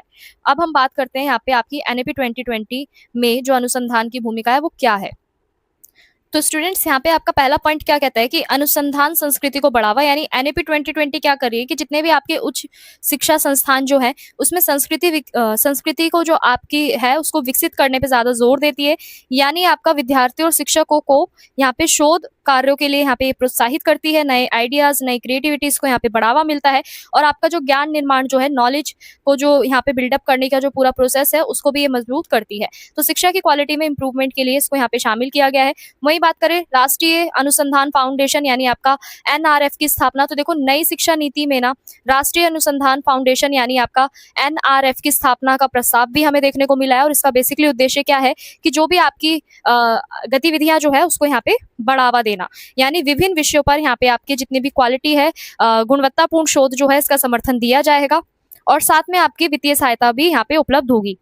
वहीं बात करें भविष्यक अनुसंधान को प्रोत्साहित करना, यानी एनईपी 2020 के जो विभिन्न आपके जो विषय है इनके बीच में एक समन्वित अनुसंधान को महत्व देती है। शिक्षा, विज्ञान, तकनीकी, ठीक है, सामाजिक विज्ञान, इन सब के बीच में ये सहयोग को बढ़ाती है और जितनी भी आपकी जटिल समस्याएं हैं उसका भी समाधान करने में हमें सहायता मिलती है।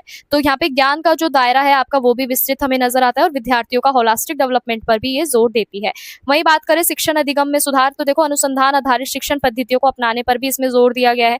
वहीं आपका विद्यार्थियों को रटने की बजाय उनको खोज करने के लिए यहाँ पे प्रेरित किया जाता है। आलोचनात्मक चिंतन, समस्या समाधान कौशल, इन सबको यहाँ पे क्या किया गया है, विकसित किया गया है, जिससे आपकी जो शिक्षा है वो और भी ज्यादा इफेक्टिव बने और सीखने के जो परिणाम है वो भी आपके बेहतर हो। वहीं बात करें तकनीकी और डिजिटल नवाचार, यानी आपका एनईपी 2020 में आपका शिक्षा में तकनीकी को ज्यादातर इसमें जोर दिया गया है, टेक्नोलॉजी को और आपका जो इनोवेशन है उन पे सबसे ज्यादा जोर दिया गया है। अनुसंधान के माध्यम से नई डिजिटल शिक्षण विधियों का यहाँ पे विकास किया जाता है। ऑनलाइन शिक्षा, ई लर्निंग को ज्यादातर यहाँ पे इंपॉर्टेंस दी गई है, मोटिवेशन दिया गया, प्रोत्साहन दिया गया है ताकि शिक्षा की जो पहुंच है वो सभी तक पहुंच सके और आधुनिक आवश्यकताओं के अनुरूप यहाँ पे शिक्षण संभव यहाँ पे होता हुआ नजर आता है। वहीं बात करें शिक्षण और सीखने की विधियों में आपका जो अनुसंधान है इसकी क्या इंपॉर्टेंस है, तो देखो यहाँ पे ज्यादातर ये स्टूडेंट सेंटर्ड यहाँ पे जो लर्निंग है उसको बढ़ावा देता है, यानी छात्र केंद्रित शिक्षण पद्धतियों को इसमें विकसित किया गया है ताकि स्टूडेंट्स जो है एक्टिवली यहाँ पे पार्टिसिपेशन कर सके, उनकी जो भागीदारी है वो बढ़ सके और शिक्षा भी और ज्यादा आपकी प्रभावी बन सके। वहीं आपकी नए नए मेथड्स जो है, ठीक है, नई शिक्षण तकनीकों का विकास, यानी आपकी नए जो आपकी टेक्नोलॉजीज जो डेवलपमेंट जो है उसमें इसको एड ऑन करा गया, यानी यहाँ पे अलग अलग आपकी रणनीतियों का विकास किया गया, तकनीकों का विकास किया गया ताकि जो टीचर्स जो हैं वो और भी ज्यादा अपने जो टीचिंग मेथड्स है उनको और भी ज्यादा इफेक्टिव बना सके और आपका जो कक्षा शिक्षण जो है, क्लासरूम जो आपका लर्निंग प्रोसेस जो है इसके अंदर भी इंप्रूवमेंट आ सके और सीखने की जो गुणवत्ता है उसको भी बढ़ा सके और इंटरेस्टिंग यहाँ पे बन सके आपकी शिक्षा। वहीं अगर हम बात करें सीखने के परिणामों का मूल्यांकन, यानी अभी तक जो भी बच्चे ने यहाँ पे सीखा है, जो भी स्टूडेंट्स ने अचीवमेंट हासिल की है, जो भी सीखने का जो स्तर है उन सबका ये मूल्यांकन करने में भी हेल्पफुल होती है और साथ में आपकी शिक्षण की जो प्रभावशीलता जो है इसका भी हमें पता चलता है, यानी जो भी आप मेथड से यहाँ पे स्टूडेंट्स को पढ़ा रहे हैं वो कितना इफेक्टिव है ये भी हमें पता चलता है। यहाँ पे हमें कमियों की भी अपनी पहचान होती है और सुधार की कहाँ पे आवश्यकता है इसके लिए भी नए नए हम कदम उठा सकते हैं, अगले स्टेप्स ले सकते हैं और शैक्षिक गुणवत्ता में भी हमें वृद्धि होती हुई नजर आती है। वहीं बात करें आलोचनात्मक चिंतन का विकास, तो देखो आधुनिक अगर हम बात करें अनुसंधान आधारित शिक्षा पर, तो देखो यहाँ पे विद्यार्थियों में ना प्रश्न पूछने, तर्क करने, इन सारी क्षमताओं का यहाँ पे ये विकास करती है। जो भी समस्याओं का जो विश्लेषण करना है यहाँ पे स्टूडेंट सीखते हैं, स्वतंत्र चिंतन को यहाँ पे बढ़ावा मिलता है और क्रिएटिविटी यानी रचनात्मकता का भी विकास होता हुआ नजर आता है। और आधुनिक शिक्षा के जो उद्देश्य हैं यानी मॉडर्न एजुकेशन के जितने भी उद्देश्य हैं उसकी भी ये पूर्ति करता है।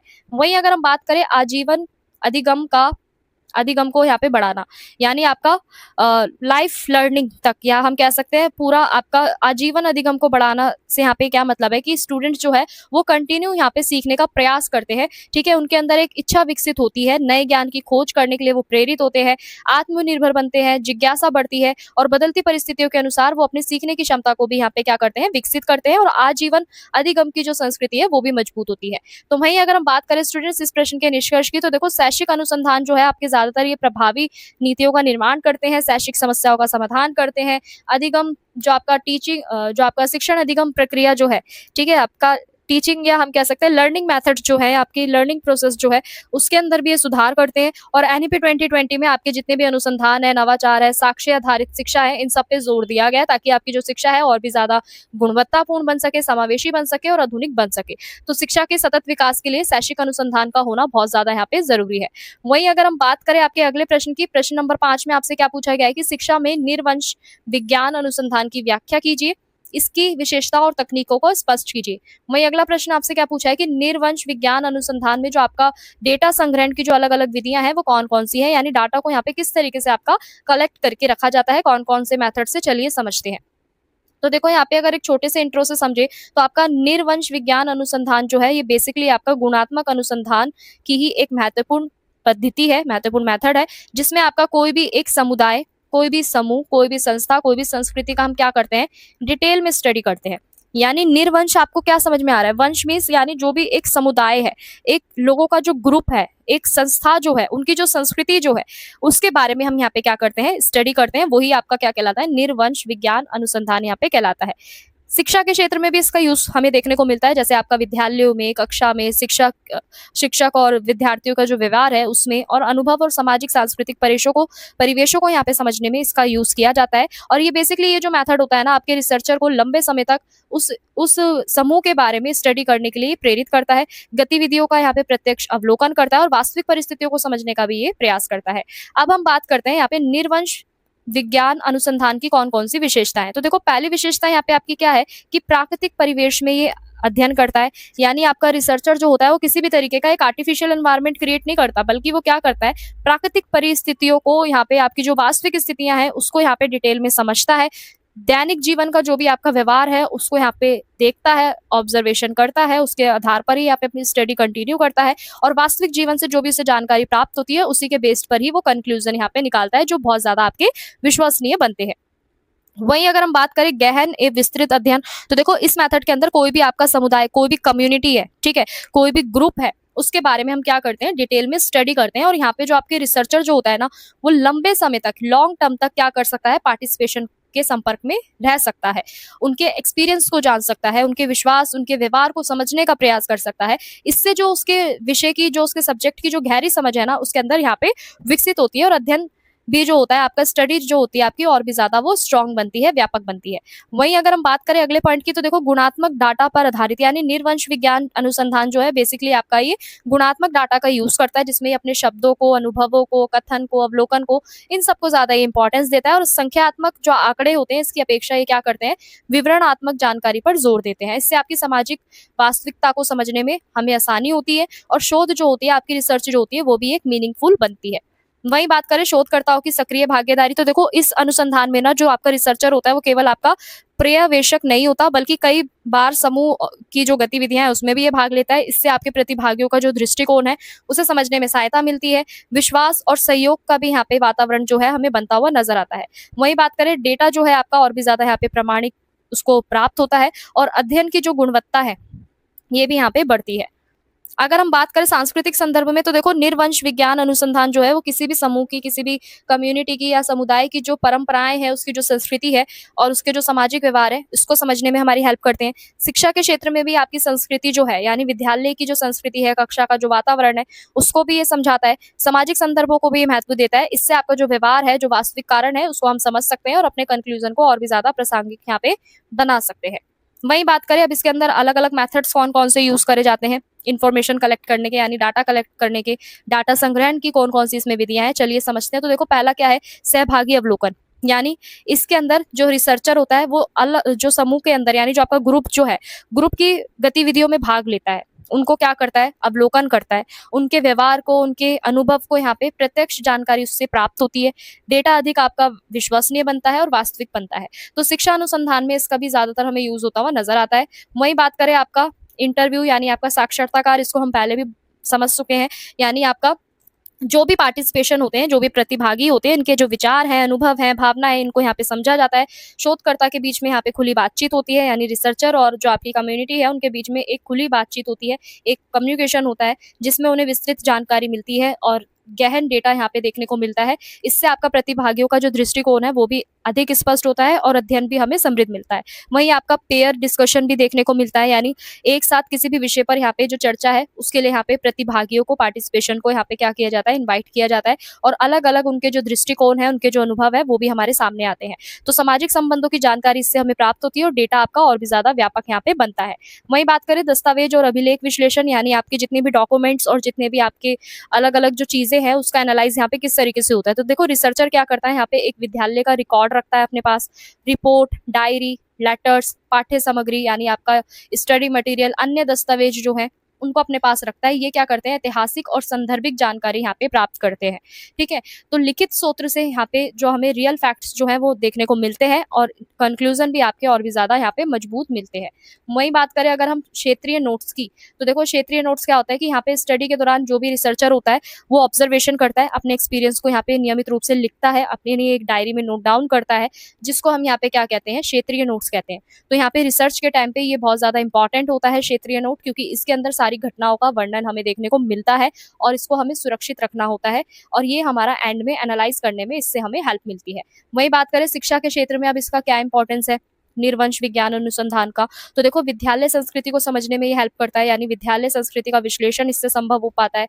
हम समझ पाते हैं कि शिक्षक और विद्यार्थियों के बीच का जो संबंध है वो क्या है और शिक्षा की जो गुणवत्ता है उसमें सुधार की आवश्यकता है या नहीं है, या फिर आपकी नीति निर्माण के लिए उपयोग के लिए यहाँ पे जानकारी भी हमें मिलती है। वहीं अगर हम बात करें शिक्षण अधिगम प्रक्रिया का अध्ययन, तो देखो इसके द्वारा क्या होता है कि कक्षा में जो भी आपकी होने वाली गतिविधियां हैं उसका हमें डायरेक्टली यहाँ पे क्या मिलता है, एक अध्ययन करने को मिलता है। इससे आपकी जो शिक्षण विधियां जो है, टीचिंग मेथड्स जो है और भी ज्यादा इफेक्टिव होते हैं।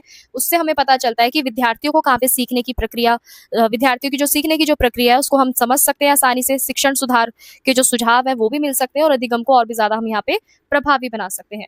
वहीं अगर हम बात करें अगले पॉइंट की, तो देखो यहाँ पे सामाजिक और सांस्कृतिक विविधताओं की पहचान कर सकते हैं, यानी स्कूल में आने वाले अलग अलग पृष्ठभूमि के जो छात्र हैं, चाहे उनकी सामाजिक हो, सांस्कृतिक पृष्ठभूमि हो, अलग अलग यहाँ पे विद्यार्थी हमें देखने को मिलते हैं। तो उनकी आवश्यकता और उनके अनुभव को हमें समझने की भी सहायता इससे मिलती है और समावेशी शिक्षा को भी यहाँ पे क्या मिलता है, बढ़ावा मिलता है, ताकि सामाजिक समानता को यहाँ पे बल मिलता है और साथ में आपका शिक्षा जो है न्यायपूर्ण बनती है। वहीं बात करें अगर हम शैक्षिक समस्याओं के समाधान में सहायक, यानी जितनी भी आपकी छात्रों की कठिनाइयां हैं, विद्यालय के सामने जो भी चुनौतियां हैं उसको पहचानने में मदद करती है। समस्या का जो वास्तविक कारण जो है इसी से हमें पता चलता है, समस्या और भी ज्यादा अधिक प्रभावी ढंग से यहाँ पे विकसित जो है आपकी की जा सकती है, यानी आपका जो समाधान जो है, समाधान जो है वो और भी ज्यादा प्रभावी ढंग से हम उसको क्या कर सकते हैं, विकसित कर सकते हैं, शिक्षा प्रणाली में सुधार कर सकते हैं और जो भी आपके स्टूडेंट्स की अचीवमेंट है उसके अंदर भी हम वृद्धि कर सकते हैं।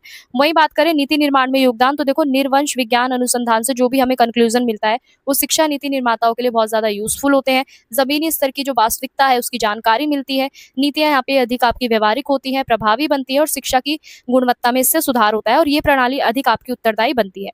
वही बात करें अगर हम इस प्रश्न के निष्कर्ष की, तो निष्कर्ष क्या कहता है कि निर्वंश विज्ञान अनुसंधान जो है आपके शिक्षा के क्षेत्र में एक महत्वपूर्ण गुणात्मक अनुसंधान की ही पद्धति है, जिसमें आप विद्यालय, कक्षा और शैक्षिक समुदाय के सामाजिक और सांस्कृतिक जीवन को यहाँ पे गहराई से समझते हैं। और इसकी जो प्रमुख विशेषता है वो क्या है कि प्राकृतिक परिवेश और आपका गहन अध्ययन, गुणात्मक डाटा, शोधकर्ता की सक्रिय भागीदारी तथा सांस्कृतिक संदर्भ पे भी ये जोर देता है। तो सहभागी अवलोकन, साक्षरताकार और आपका पेयर डिस्कशन, समूह चर्चा, चर्चित या हम कह सकते हैं दस्तावेज विश्लेषण, क्षेत्रीय नोट्स, इन सबके क्या है, डेटा संग्रहण करने के प्रमुख विधियां हैं और शिक्षा की जो वास्तविक समस्या है उसको समझने में और प्रभावी नीतियां बनाने में भी ये योगदान करती है।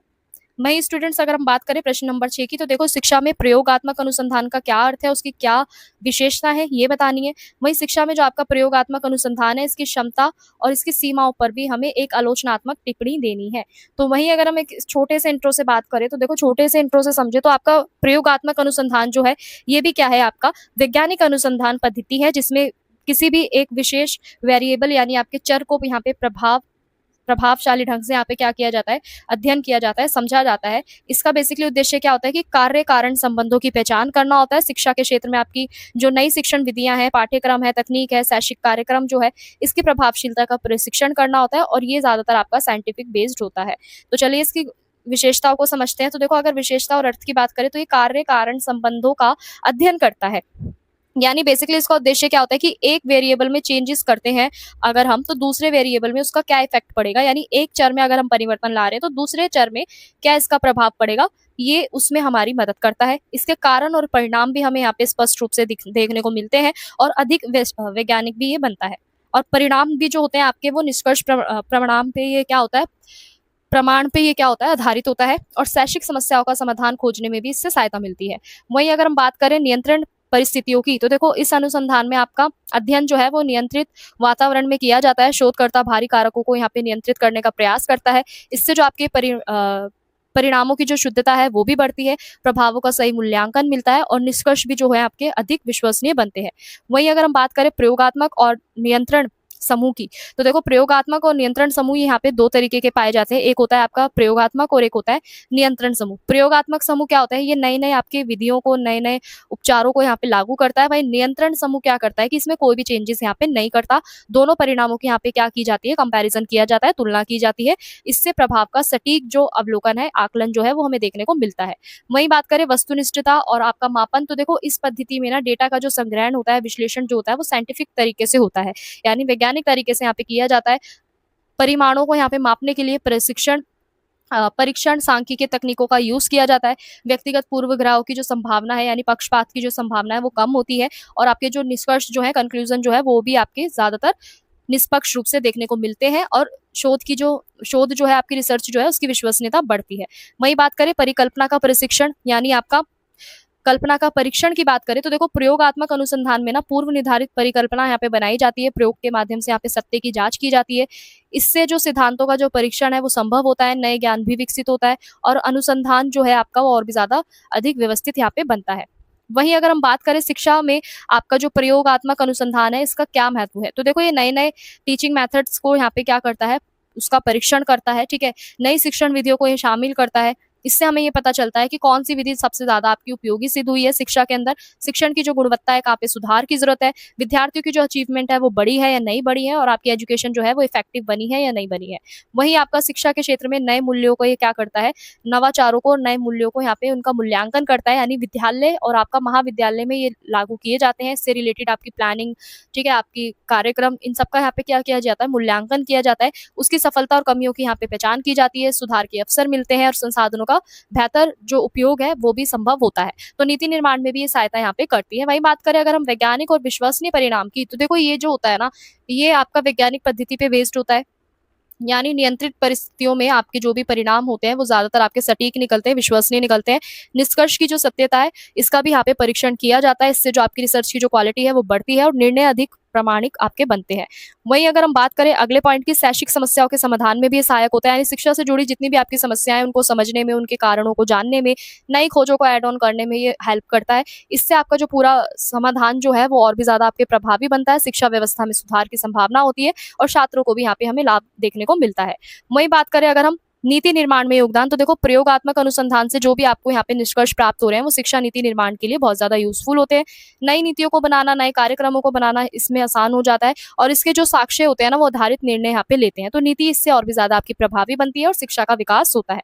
वहीं अगर हम इसकी सीमाओं की बात करें, तो देखो पहली सीमा क्या है कि कृत्रिम वातावरण की समस्या, यानी प्रयोग के अंदर अक्सर आपके नियंत्रण और कृत्रिम परिस्थितियां जो है वो की जाती है।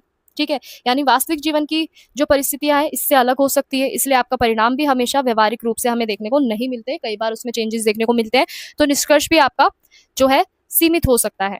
वहीं अगर हम बात करें नैतिक समस्याओं की, तो देखो कुछ ऐसे आपके शैक्षिक प्रयोग है जिसमें छात्रों के साथ अलग अलग व्यवहार करने की यहाँ पे पड़ सकता है। उनके जो नैतिक प्रश्न है जो वो उत्पन्न हो सकते हैं। छात्रों को यहाँ पे समान अवसर यहाँ पे नहीं मिल पाते, शोधकर्ता को यहाँ पे सावधानी बरतनी होती है और नैतिक मानकों का यहाँ पे पालन करना आवश्यक होता है। वहीं अगर हम बात करें समय और लागत की अधिकता, तो यहाँ पे देखो आपका जो भी डेटा संग्रहण है, विश्लेषण है, इसमें ज्यादातर आपका समय लगता है।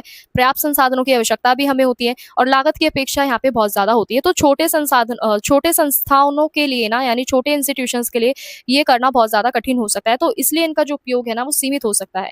वहीं अगर हम बात करें सभी शैक्षिक समस्याओं पे लागू नहीं होता है, यानी शिक्षा से जुड़ी जितनी भी आपकी अनेक समस्याएं हैं, चाहे वो सामाजिक रूप से हो, मनोवैज्ञानिक प्रकृति की हो, इनमें आपका नियंत्रित परिस्थितियों में पूरी तरीके से इसको हम नहीं समझ सकते उपयोगी, ठीक है, क्योंकि ये मानवीय व्यवहार को ये जटिल बनाता है। इसलिए हर समस्या का अध्ययन जो है यहाँ पे प्रयोगात्मक पद्धति से उपयुक्त यहाँ पे नहीं होता और अन्य विधियों की यहाँ पे आवश्यकता हमें पड़ सकती है। वहीं अगर हम बात करें भारी कारकों का प्रभाव, तो देखो शोधकर्ता भारी कारकों को यहाँ पे पूरी तरीके से नियंत्रित नहीं कर सकता। विद्यार्थियों की जो पृष्ठभूमि है, उनका जो इंटरेस्ट है, वातावरण है, इन सबको भी यहाँ पे प्रभावित करता है। इससे आपका निष्कर्षों की जो शुद्धता है वो भी प्रभावित होती है और शोध में आपकी जो त्रुटि की सोच संभावना है वो भी बनी रहती है। तो परिणामों की जो व्याख्या है हमें सावधानी पूर्वक यहाँ पे करनी पड़ती है। वहीं अगर हम बात करें इस प्रश्न के निष्कर्ष की, तो यहाँ पे निष्कर्ष क्या कहता है कि प्रयोगात्मक अनुसंधान जो है वो शिक्षा के क्षेत्र में महत्वपूर्ण वैज्ञानिक अनुसंधान पद्धति है, जो कार्य कारण संबंधों की यहाँ पे पहचान करती है, नई शिक्षण विधियों को शामिल करती है, प्रोग्रामों को यहाँ पे क्या करती है, कार्यक्रमों को यहाँ पे आपका प्रभावशीलता के साथ उनका परीक्षण करने में सहायक होती है। और इसकी विशेषता क्या है कि नियंत्रित परिस्थितियां, वस्तुनिष्ठता, प्रयोगात्मकता, नियंत्रण समूह, परिकल्पना, ये सारी चीजें देखने को मिलती है। तो इसकी कुछ सीमाएं भी है जो शिक्षा में सुधार और नवाचार, नए साक्ष्य जो है इस पे आधारित होते हैं, तो इसलिए यहाँ पे इसका विशेष महत्व हमें देखने को मिलता है। तो स्टूडेंट्स, अगर हम बात करें यहाँ पे प्रश्न नंबर 7 की, तो इसमें आपसे क्या पूछा गया है कि ऐतिहासिक अनुसंधान का अर्थ, उद्देश्य और उसकी विशेषता बताइए। वही अगला प्रश्न आपसे पूछा गया है कि ऐतिहासिक और वर्णनात्मक अनुसंधान में क्या अंतर है, उदाहरण देकर समझाइए। तो देखो, अगर हम बात करें ऐतिहासिक अनुसंधान की, तो ये कौन सा आपका रिसर्च का मेथड होता है जिसके अंदर हम क्या करते हैं कि पास्ट में जितनी भी आपकी घटनाएं होती हैं, ठीक है, जितने भी आपके व्यक्ति होते हैं, जो संस्थाएं होती हैं, जो पास्ट में बीत चुका है सारी चीजें, उसके बारे में जब हम रिसर्च करते हैं तो वो आपकी क्या कहलाती है, ऐतिहासिक अनुसंधान यहाँ पे कहलाती है। तो बेसिकली इसका उद्देश्य क्या होता है कि अतीत में जो भी आपके तथ्य हैं उसका विश्लेषण करके आपके प्रेजेंट को यहाँ पे समझना और भविष्य के लिए जो भी आपके उपयोगी निष्कर्ष है उसको यहाँ पे प्राप्त करना होता है। शिक्षा, इतिहास, समाजशास्त्र और राजनीति विज्ञान जैसे जितने भी आपके विषय है, इसमें आपका ऐतिहासिक अनुसंधान का जो महत्व है वो बहुत ज्यादा हमें देखने को मिलता है।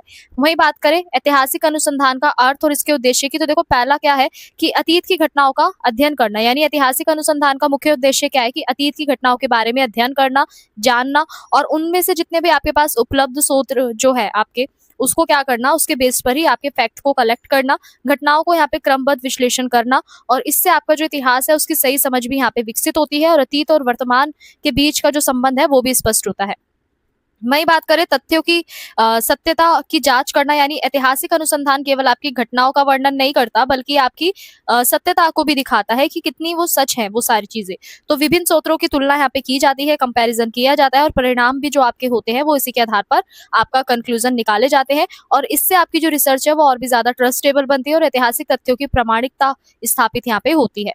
वही बात करें अगले पॉइंट की, यानी वर्तमान समस्याओं को समझना, यानी वर्तमान सामाजिक जो आपकी स्थितियां हैं, राजनीतिक परिस्थितियां हैं, शैक्षिक समस्याएं हैं, इन सब की जड़ जो होती हैं अक्सर आपकी अतीत में होती हैं। तो ऐतिहासिक अनुसंधान में ना इनके कारणों को समझने में सहायता मिलती है और इन समस्याओं के समाधान खोजने में भी इससे हमें मदद मिलती है। तो वर्तमान की जो बेहतर व्याख्या जो है वो भी संभव हो पाती है और नीति निर्माण में भी इसकी सहायता हमें देखने को मिलती है। अगर हम बात करें अगले पॉइंट की, तो अगला पॉइंट क्या कहता है कि भविष्य के लिए मार्गदर्शन, यानी अतीत के जितने भी अनुभव है उनसे सीख लेकर भविष्य की योजना यहाँ पे बनाई जाती है। ऐतिहासिक अनुसंधान सफलताओं और असफलताओं का यहाँ पे क्या किया जाता है, दोनों का अध्ययन किया जाता है। इससे उपयोगी आपके निष्कर्ष प्राप्त होते हैं और निर्णय लेने की जो पूरी प्रक्रिया है वो बेहतर होती है और समाज के विकास में भी सहायता मिलती है। वहीं अगर हम बात करें ज्ञान के विकास में योगदान, तो देखो ऐतिहासिक अनुसंधान क्या करता है कि नए नए फैक्ट्स को, नए नए दृष्टिकोण को यहाँ पे सामने लेकर आता है। इससे आपका जो ज्ञान का जो विस्तार है वो होता है और इतिहास की नई व्याख्या समझने में भी हमें मदद मिलती है और जो आपका रिसर्च वर्क जो होता है, शोध कार्य जो होता है, इसको एक नया आधार मिलता है और बौद्धिक विकास को भी बढ़ावा मिलता है। वहीं अगर हम बात करें ऐतिहासिक अनुसंधान की विशेषताओं की, तो यहाँ पे पहली विशेषता क्या है कि ये ज़्यादातर आपके अतीत पे बेस्ड होती है, यानी पास्ट पर ये सेंटर्ड होती है, पास्ट सेंटर्ड होती है। यानी जितनी भी आपकी अतीत में जो भी घटनाएँ बीत चुकी हैं, जो भी परिस्थितियाँ हैं, उनका यहाँ पे अध्ययन किया जाता है। रिसर्चर के पास जो भी उसके पास रिसोर्सेज़ अवेलेबल होते हैं, जो भी फैक्ट्स अवेलेबल होते हैं, उसको वो दोबारा क्या करता है, पुनः निर्माण करता है, दोबारा से उसे रीचेक करता है, वेरीफाई करता है और अतीत की जितनी भी घटनाएँ हैं, वो वर्तमान को भी समझने में हमारी मदद करती है। तो इससे ऐतिहासिक ज्ञान भी आपका समृद्ध बनता है और इतिहास की जो निरंतरता जो है वो भी स्पष्ट होती हुई नजर आती है। वहीं अगर हम बात करें स्रोतों पे आधारित, तो देखो ऐतिहासिक अनुसंधान का जो आधार है ना, वो अलग-अलग स्रोतों से हमें देखने को मिलता है। यानी आपका अभिलेख, पत्र, डायरी, सरकारी दस्तावेज, पुस्तकें, स्मारक, ये सब इसके अंदर शामिल होते हैं। तो यहाँ पे विश्वसनीय तथ्य जो है इनको यहाँ पे चूज़ किया जाता है और निष्कर्ष प्रमाण जो होते हैं आपके वो आधारित होते हैं।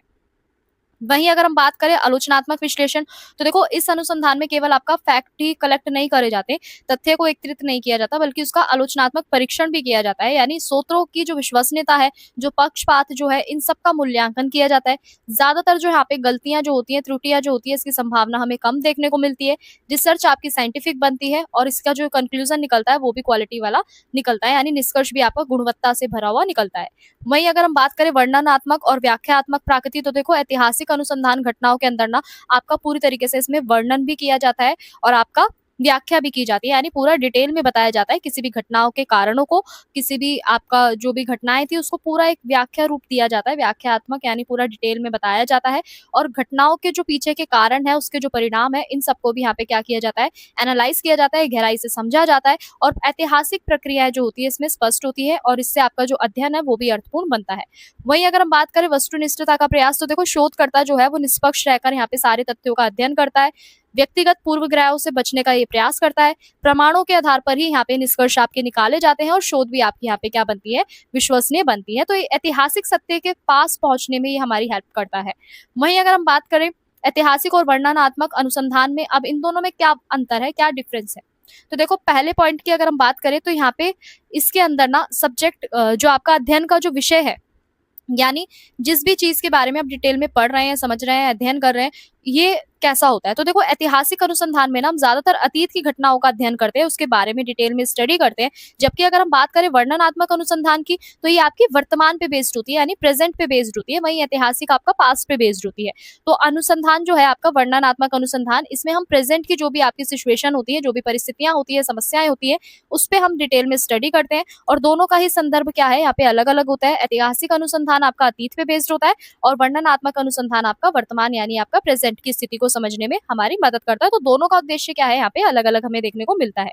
वही बात करें डाटा के स्रोत, तो देखो ऐतिहासिक अनुसंधान में ज्यादातर हमें दस्तावेज मिलते हैं, अभिलेख मिलते हैं, लेटर्स मिलते हैं, ये सब क्या होते हैं, आपके ऐतिहासिक स्रोतों का यहाँ पे उपयोग किया जाता है। वही वर्णनात्मक अनुसंधान में ज्यादातर आपका क्वेश्चन आंसर आपसे पूछे जाते हैं, आपका इंटरव्यू लिया जाता है, सर्वे किया जाता है, इन सब का उपयोग किया जाता है। तो यहाँ पे डाटा कलेक्ट करने की जो अलग अलग मेथड्स हैं वो भी हमें देखने को अलग अलग मिलते हैं।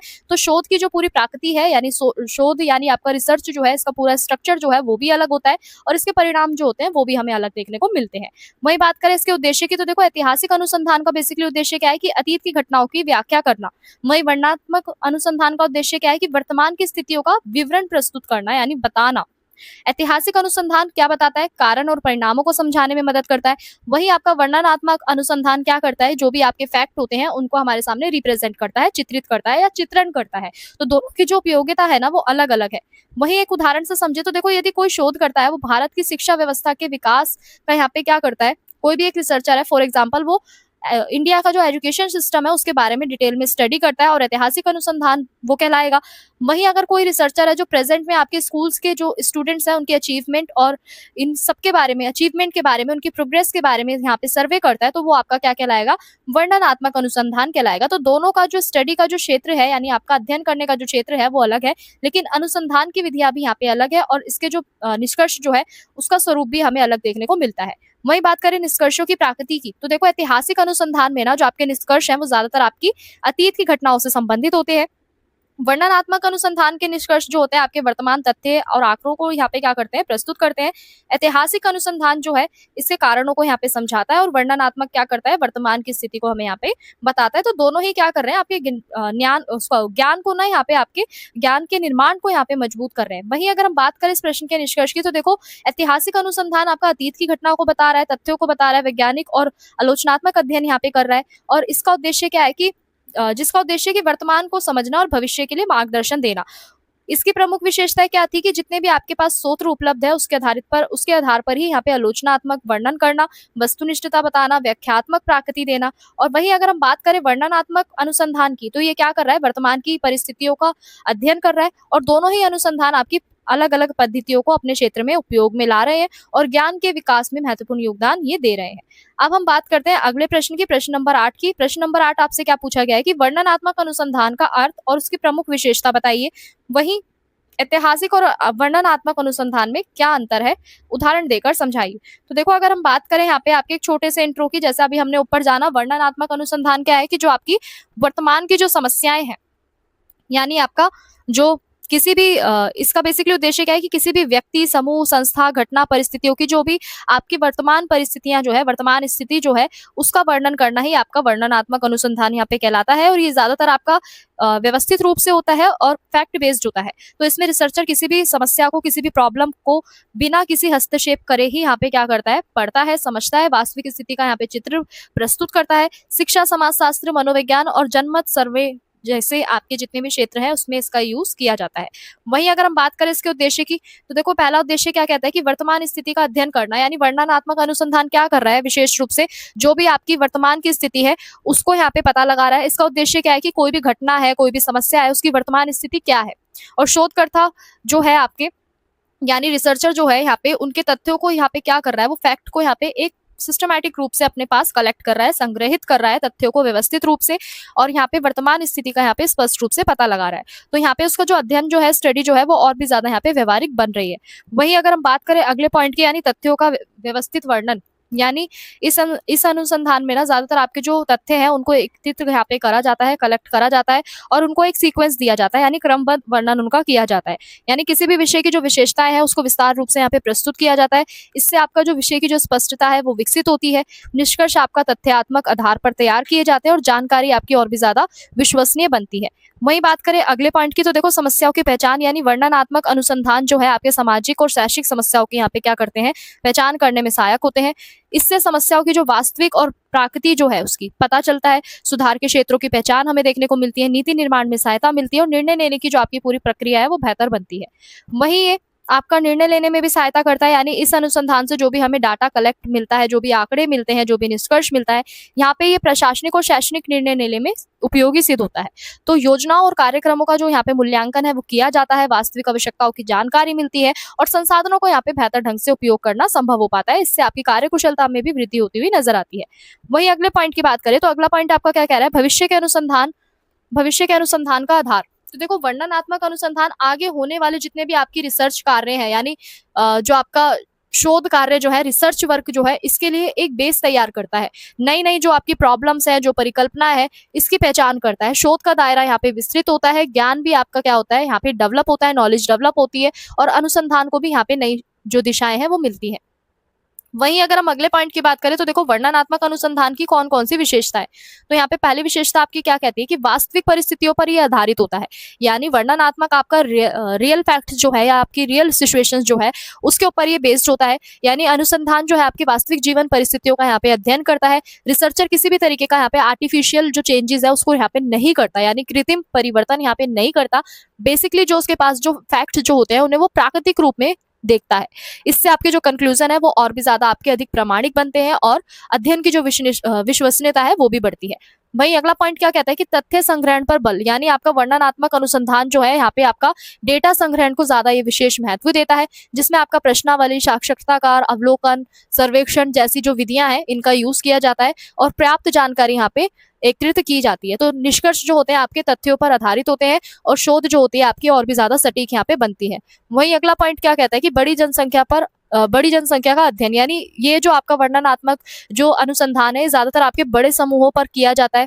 ठीक है, बड़े ग्रुप्स के लिए यहाँ पे इसमें स्टडी की जाती है। इससे आपकी जो व्यापक जानकारी है वो हमें मिलती है, कंक्लूजन भी आपका सामान्यकरण किया जाता है, नीति निर्माण में आपकी सहायता भी मिलती है और अधिक उपयोगी ये सिद्ध होता है। वहीं अगले पॉइंट की बात करें तो वस्तुनिष्ठता पे बल देता है, यानी रिसर्चर जो है यहाँ पे किसी भी तरीके का पक्षपात यहाँ पे नहीं रखता, वो निष्पक्ष रूप से यहाँ पे अपने फैक्ट्स का क्या करता है, स्टडी करता है, अध्ययन करता है, व्यक्तिगत विचारों और पूर्वग्रहों से यहाँ पे बचता है। ठीक है, और परिणाम जो होते हैं उसके रियल फैक्ट पर बेस्ड होते हैं, यानी वास्तविक तथ्यों पर आधारित होते हैं, जिससे आपकी जो रिसर्च है उसकी क्वालिटी बढ़ती है और कंक्लूजन भी आपके और भी ज्यादा अधिक ट्रस्टेबल बनते हैं। वहीं अगर हम बात करें अगले पॉइंट की तो देखो वर्तमान समस्याओं पे केंद्रित होता है, यानी आपका जो भी वर्णनात्मक अनुसंधान जो है मुख्य रूप से आपकी जो वर्तमान स्थितियां हैं, जो समस्या है, इस पे बेस्ड होता है। अतीत की जितनी भी घटनाएं हैं उसका अध्ययन ये यहाँ पे नहीं करता, वर्तमान परिस्थितियों का यहाँ पे विश्लेषण करता है और इससे जो आपकी समस्या है उसमें समाधान में भी हमें सहायता मिलती है, अध्ययन यहाँ पे अधिक प्रासंगिक बनता है। अब हम बात करते हैं ऐतिहासिक और वर्णनात्मक शोध में जो आपका अनुसंधान जो है, इसमें अंतर क्या है इन दोनों में। तो देखो पहला पॉइंट क्या कहता है कि अध्ययन का समय, यानी आपका ऐतिहासिक अनुसंधान क्या कर रहा है कि अतीत की घटनाओं को बता रहा है, उसके बारे में अध्ययन करा रहा है। ठीक है, जबकि आपका वर्णनात्मक अनुसंधान जो है वो आपका प्रेजेंट के बारे में बता रहा है, वर्तमान की जो भी परिस्थितियां हैं उसके बारे में अध्ययन कर रहा है। तो दोनों का ही जो समय है ना, दोनों का जो समय संदर्भ जो है वो अलग अलग है, यानी ऐतिहासिक आपका पास्ट को बता रहा है और वर्णनात्मक आपका प्रेजेंट को बता रहा है। तो ऐतिहासिक शोध जो है ना ये बेसिकली आपके अतीत को समझने में मदद करता है, वहीं आपका वर्णनात्मक शोध जो है ये आपके वर्तमान को समझने में मदद करता है। तो दोनों की जो नेचर जो है, दोनों का जो प्रकृति है वो अलग अलग है। वही अगला पॉइंट क्या कहता है कि डेटा का स्रोत, यानी ऐतिहासिक अनुसंधान जो है ज्यादातर आपके अभिलेख, दस्तावेज, पत्र, इन सब पे बेस्ड होते हैं, इन सब का यूज किया जाता है। वहीं आपका वर्णनात्मक अनुसंधान में आपका प्रश्नावली, सर्वेक्षण, साक्षात्कार, इन सब का यूज होता है। तो डाटा संग्रहण की जो विधियां है ना वो अलग अलग हमें इसमें पाई जाती है। शोध की जो पूरी प्रक्रिया होती है, रिसर्च का जो पूरा प्रोसेस होता है, इसके अंदर भी हमें एक मेजर डिफरेंस देखने को मिलता है। परिणामों की जो प्रस्तुति है वो भी अलग अलग होती है, यानी जो आपके रिजल्ट है उसको प्रेजेंट करने के लिए, रिप्रेजेंट करने का भी जो तरीका है वो अलग होता है। वहीं अगर इसके उद्देश्य की बात करें तो देखो ऐतिहासिक अनुसंधान का बेसिकली उद्देश्य क्या है कि अतीत की घटनाओं का वर्णन करना। वहीं वर्णनात्मक अनुसंधान का उद्देश्य क्या है कि आपकी वर्तमान यानी प्रेजेंट की जो सिचुएशन है उसका वर्णन करना। तो ऐतिहासिक शोध जो है वो क्या है, ये पता लगाती है कि उसके अतीत में जितनी भी आपकी घटनाएं घटी उसके पीछे के कारण क्या थे, उसके रिजल्ट क्या निकले, इन सब का वो क्या करती है, एनालाइज करती है। और वर्णनात्मक शोध क्या करती है कि आपकी प्रेजेंट में जो भी आपके पास फैक्ट है वो क्या है, और इन दोनों की उपयोगिता भी हमें अलग देखने को मिलती है।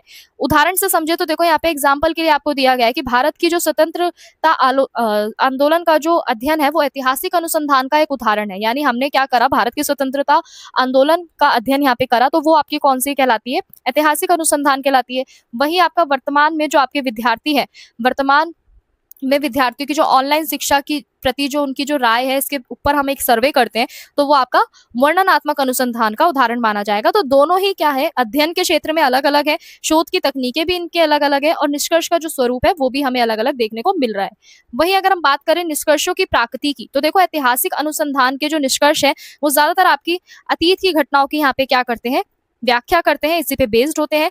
वही आपका जो अगला पॉइंट है, अगला पॉइंट क्या कहता है कि वर्णनात्मक अनुसंधान जो है वो वर्तमान तथ्यों पर और आपका जो अलग अलग जो आंकड़े हैं, अलग अलग आंकड़ों का विवरण करने पर ही ये क्या करते हैं, प्रस्तुत होते हैं। तो वही ऐतिहासिक शोध जो है इसके संदर्भ और इसके कारण का यहाँ पे पता लगाते हैं, वर्णनात्मक शोध आपकी वर्तमान स्थिति का पता लगाते हैं। तो दोनों का ही जो ज्ञान निर्माण में जो योगदान है वो बहुत ज्यादा महत्वपूर्ण है।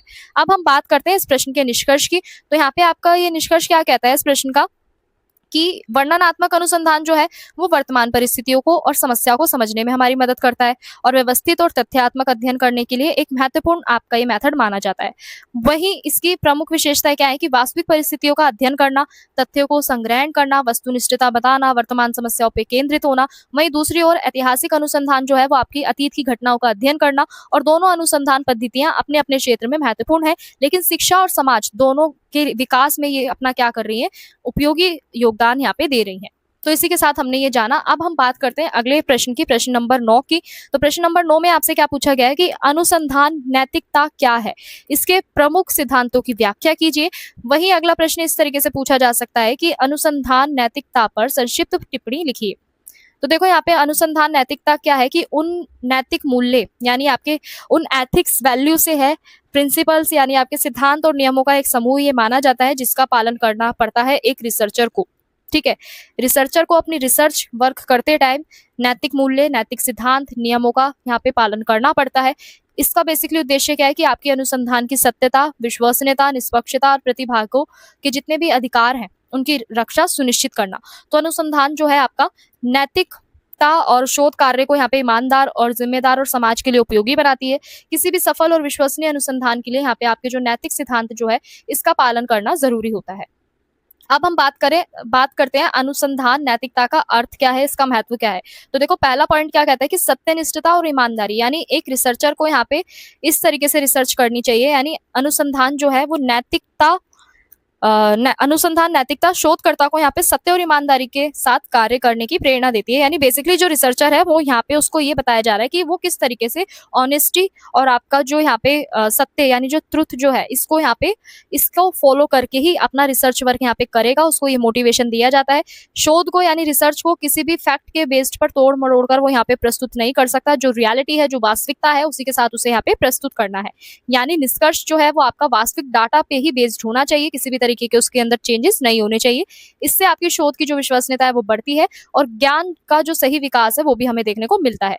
वहीं अगर हम बात करें अगले पॉइंट की, तो यहाँ पे प्रतिभागियों के अधिकारों की रक्षा करना भी इसमें शामिल होता है। यानी रिसर्च में जितने भी आपके व्यक्तियों की जो गरिमा है, उनकी जो गोपनीयता है और अधिकारों की जो सुरक्षा है, ये सब यहाँ पे सुनिश्चित करना आवश्यक होता है। अनुसंधान नैतिकता इस सुरक्षा को यहाँ पे बढ़ावा देती है, सुनिश्चित करती है। यानी जो भी पार्टिसिपेशन है उस रिसर्चर के अंदर, उनके प्रति सम्मान बनाए रखा जा सके, उन्हें किसी भी प्रकार की हानि ना पहुंचाई जा सके और इससे आपकी जो शोध है वो अधिक मानवीय बनती है। वही अगला पॉइंट क्या कहता है कि शोध की गुणवत्ता में वृद्धि, यानी नैतिक सिद्धांतों का पालन करने से जो आपकी शोध है वो अधिक प्रामाणिक और विश्वसनीय यहाँ पे बनती है।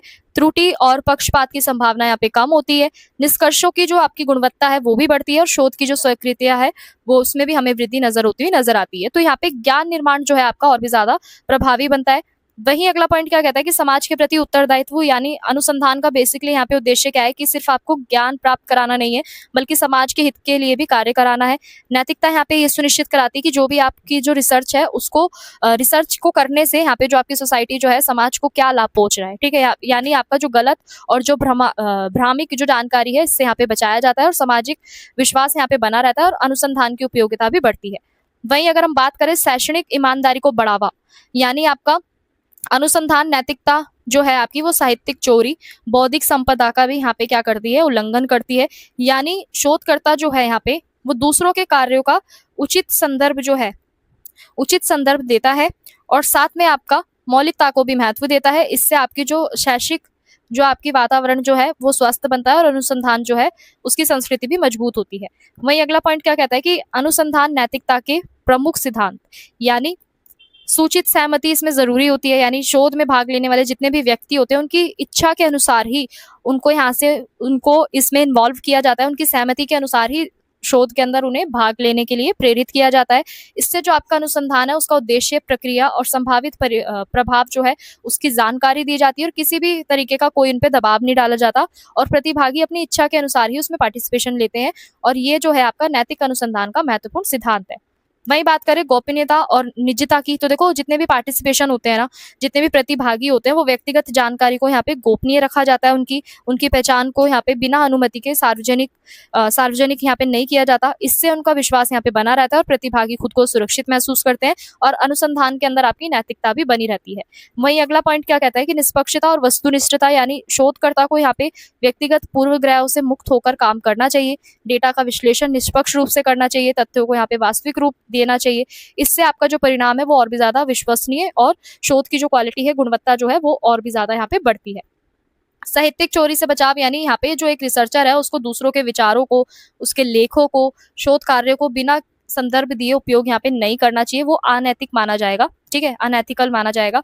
तो यहाँ पे आपका जो रिसर्चर है उसको उचित उदाहरण और संदर्भ यहाँ पे देने चाहिए जिससे उसकी बौद्धिक संपदा का जो है सम्मान है वो बने और मौलिकता भी यहाँ पे बनी रहे, जिससे आपकी शैक्षणिक ईमानदारी को भी यहाँ पे बढ़ावा मिलता है। वहीं अगर हम बात करें अगले पॉइंट की, तो देखो हानि का संरक्षण, यानी अनुसंधान के दौरान जो भी आपके पार्टिसिपेशन जो है इनको यहाँ पे शारीरिक, मानसिक या सामाजिक हानि नहीं पहुंचनी चाहिए। शोधकर्ता यहाँ पे उनकी सुरक्षा सुनिश्चित करता है, जोखिमों को यहाँ पे न्यूनतम रखने का प्रयास करता है, यानी कम से कम जोखिमों को यहाँ पे रखने का प्रयास करता है और जो भी आपके प्रतिभागी जो है इनकी भलाई को यहाँ पे प्राथमिकता देता है और यही आपकी अनुसंधान की नैतिकता का मूल सिद्धांत है। अगर हम बात करें यहाँ पे शिक्षा में अनुसंधान जो है, अनुसंधान नैतिकता का क्या महत्व है, तो देखो पहला पॉइंट क्या कहता है कि विद्यार्थियों के हित की ये रक्षा करता है। यानी शैक्षिक अनुसंधान में विद्यार्थियों की जो भागीदारी है वो होती है। नैतिक सिद्धांत उनके अधिकार और गोपनीयता की यहाँ पे रक्षा करता है, सुरक्षित वातावरण सुनिश्चित कराता है, उनकी गरिमा यहाँ पे बनी रहती है और अधिक आपका विश्वसनीय यहाँ पे अनुसंधान जो है वो बनता है। वही शिक्षकों और संस्थाओं के प्रति यहाँ पे सम्मान भी देखने को मिलता है। यानी अनुसंधान के दौरान शिक्षक और संस्थाओं के प्रति यहाँ पे संस्थाओं की जो प्रतिष्ठा है इसका ध्यान रखा जाता है। गलत या भ्रामक जो जानकारी जो है या जो निष्कर्ष है उससे यहाँ पे बचाया जाता है और निष्पक्षता यहाँ पे बनी रहती है। तो सहयोग की जो भावना है वो भी विकसित होती है और शोध की जो गुणवत्ता है वो भी हमें यहाँ पे देखने को मिलती है। विश्वसनीय निष्कर्षों की प्राप्ति, यानी आपका नैतिक अनुसंधान से प्राप्त जो परिणाम जो है वो अधिक प्रामाणिक होते हैं। डेटा की सत्यता यहाँ पे बनी रहती है, निष्कर्षों पर यहाँ पे विश्वास किया जा सकता है।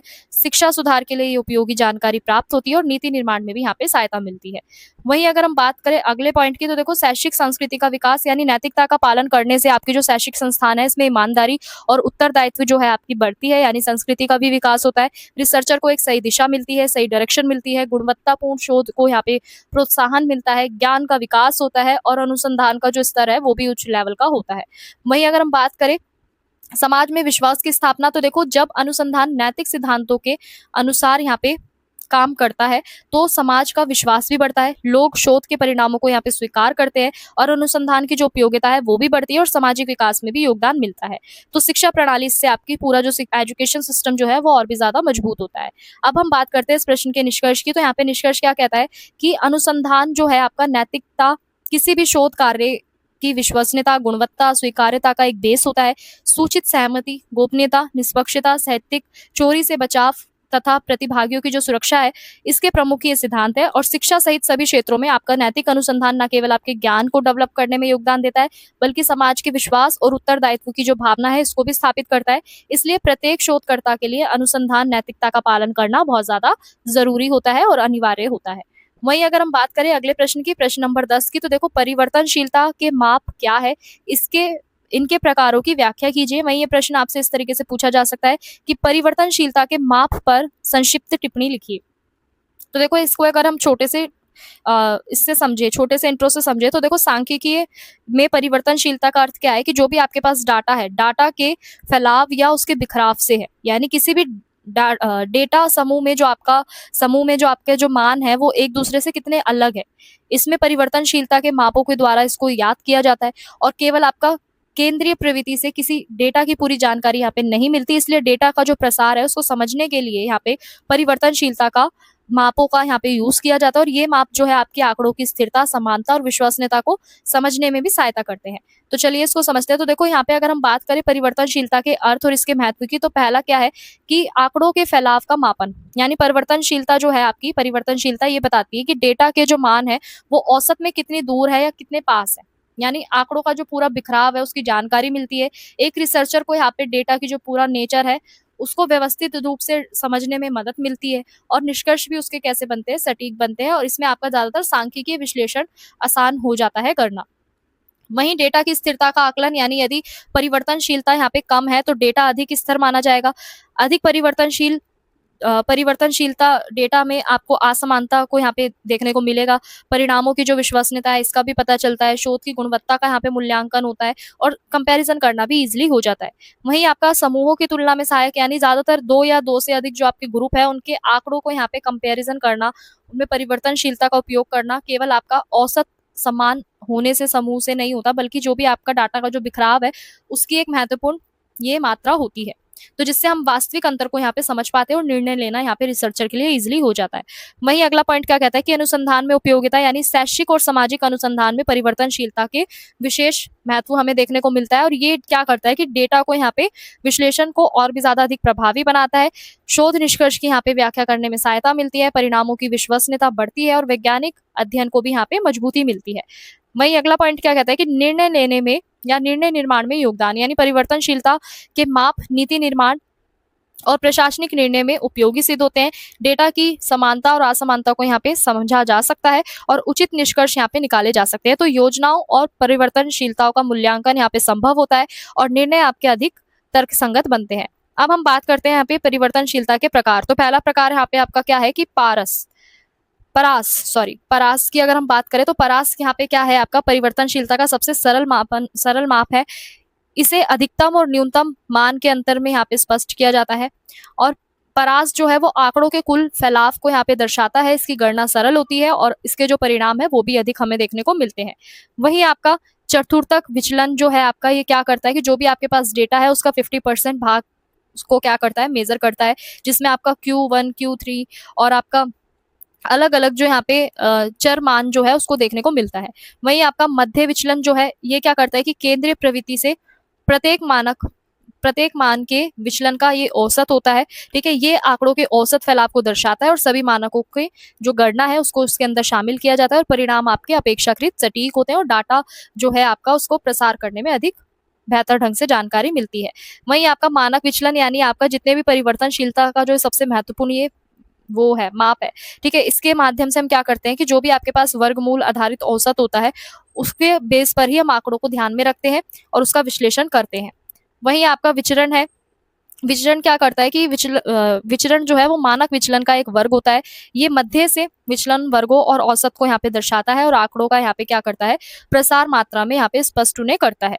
वहीं अगर हम बात करें यहाँ पे परिवर्तनशीलता के मापों की उपयोगिता क्या है, कि देखो ये ना ज्यादातर आपके आंकड़ों की व्याख्या करने में सहायता करता है। यानी परिवर्तनशीलता के माप जो है वो डेटा के फैलाव को समझने में सहायता करते हैं। इससे केवल आपका औसत पे ये निर्भर नहीं रहता, आंकड़ों की वास्तविकता जो है, वास्तविक स्थिति जो है वो स्पष्ट होती है, विश्लेषण अधिक प्रभावी बनता है और सटीक बनता है। वहीं आपका अनुसंधान परिमाणों की जो आपकी विश्वसनीयता है वो भी बनती है। समूहों की तुलना यानी आपका कंपैरिजन करने में भी हमें ये आसानी सिद्ध होती है। वहीं आपका अगला पॉइंट क्या कहता है कि सांख्यिकीय प्रशिक्षणों का आधार, यानी आपका सांख्यिकीय प्रशिक्षण जैसे आपका टी टेस्ट है, एनोवा परिवर्तन जैसे जितने भी आधारित होते हैं, ये इसका जो अध्ययन है वो जरूरी होता है, क्योंकि डेटा विश्लेषण केवल आपका वैज्ञानिक नहीं बनता बल्कि शोध की क्वालिटी जो है, गुणवत्ता जो है उसको भी बढ़ाता है और नीति निर्माण में भी ये उपयोग किया जाता है। यानी आपका शिक्षा है, अर्थशास्त्र है, समाजशास्त्र है, इन सब में परिवर्तनशीलता के माप नीति निर्माण में सहायक होते हैं और विभिन्न समूहों के बीच जो आपकी असमानता है इसकी पहचान की जा सकती है। योजनाओं की परिवर्तनशीलता का भी मूल्यांकन यहाँ पे संभव होता है और संसाधनों को यहाँ पे बेहतर तरीके से उसका वितरण किया जाता है और विकास कार्यों में भी यहाँ पे सहायता मिलती है। अब हम बात करते हैं इस प्रश्न के निष्कर्ष की। तो यहाँ पे निष्कर्ष क्या कहता है कि परिवर्तनशीलता के मापन जो है वो आंकड़ों के फैलाव और बिखराव को यहाँ पे समझने में महत्वपूर्ण स्थान निभाते हैं। वहीं आपका परास, चतुर्थक विचलन, मध्य विचलन, मानक विचलन, ये सब क्या है, आपके विचरण के अलग अलग प्रमुख प्रकार है। ये मापन जो है आपका वो डेटा की स्थिरता, विश्वसनीयता और तुलना करने में महत्वपूर्ण भूमिका निभाते हैं और आपका सांख्यिकीय विश्लेषण और शैक्षिक अनुसंधान में इनका जो विशेष महत्व है हमें देखने को मिलता है, क्योंकि इसके बिना आपका जो आंकड़ा है उसकी सही तरीके से, आंकड़े जो है उनकी सही तरीके से व्याख्या करना संभव नहीं है। तो स्टूडेंट्स अब हम यहाँ पे बात करते हैं गिव अवे के पहले क्वेश्चन की। तो देखो गिव अवे के पहले क्वेश्चन आपका क्या है कि जो आपकी रिसर्च जो होती है, यानी शोध का मुख्य उद्देश्य यहाँ पे क्या होता है, क्यों रिसर्च यहाँ पे की जाती है, क्या उद्देश्य होता है, इसका आंसर आपको बताना है कमेंट सेक्शन में। दूसरा जो आपका प्रश्न है वो ये है कि आपका जो प्रश्नावली जो है यानी क्वेश्चनरिंग जो है, इससे जो आपको डाटा मिलता है वो किस तरीके का डाटा मिलता है, यानी आपका द्वितक डाटा मिलता है, प्राथमिक मिलता है, या आपका प्रत्यक्ष मिलता है, या फिर आपका अप्रासंगिक डाटा मिलता है। तो यानी आपका प्रश्नावली से जो भी आपको डाटा मिलता है वो किस तरीके का होता है वो आपको कमेंट सेक्शन में बताना है। वहीं आपका प्रश्न नंबर 3 जो है, प्रश्न नंबर 3 में आपसे पूछा गया है कि परिकल्पना यानी आपका हाइपोथेसिस जो है वो क्या होती है, उसमें हम क्या करते हैं, परिकल्पना क्या होती है इसका मीनिंग हमें बताना है। तो परिकल्पना में हम क्या करते हैं, परिणाम निकालते हैं, सिद्धांत निकालते हैं, निष्कर्ष निकालते हैं, अनुमान लगाते हैं। तो ये आपको कमेंट सेक्शन में बताना है इन तीनों क्वेश्चन के आंसर। तो स्टूडेंट्स ये थे आपके इस सब्जेक्ट के top 10 most important question answers, जिनके एग्जाम में आने के डायरेक्टली चांसेस बहुत ज्यादा है। मुझे उम्मीद है आप सभी ने इन्हें बहुत ध्यान से पढ़ा होगा, समझा होगा और अपनी प्रिपरेशन को और भी ज्यादा स्ट्रॉन्ग कर लिया होगा। और याद रखिए हमारे जितने भी लेक्चर होते हैं आप सभी के लिए एकदम फ्री वीडियो सीरीज होती है। अगर आपको इनके वेल ऑर्गेनाइज नोट्स चाहिए है तो जो कि आपके एग्जाम की प्रिपरेशन के लिए एकदम परफेक्ट है, तो आपको डिस्क्रिप्शन में दिए गई वेबसाइट का हमारा जो लिंक है उस पर विजिट करना है और नोट्स को आप इजीली वहां से परचेज कर सकते हैं। तो अपने नोट्स को आप इजीली सिक्योर भी रख सकते हैं। और हाँ, हर वीडियो में होता है आपका गिव अवे का क्वेश्चन, जैसा मैंने भी आपसे पूछा। तो वीडियो के बीच में पूछे गए क्वेश्चन जो है इनके लिए आपको रेडी रहना होता है। और इसके जो 3 लकी विनर्स जो है, ठीक है, 3 लकी विनर्स को हम क्या करते हैं, डिसाइड करते हैं। और जैसे ही वो 3 लकी विनर यहाँ पे अनाउंस किए जाते हैं हमारे व्हाट्सअप और टेलीग्राम चैनल पर, तो आप हमारे व्हाट्सअप और टेलीग्राम चैनल को ज्वाइन करके रख लीजिएगा, जिससे आने वाले विनर्स के नाम जो है आपको यहाँ पे पता चल पाए, वो 3 लकी विनर्स कौन है जिन्हें हमने फ्री नोट्स दिए हैं।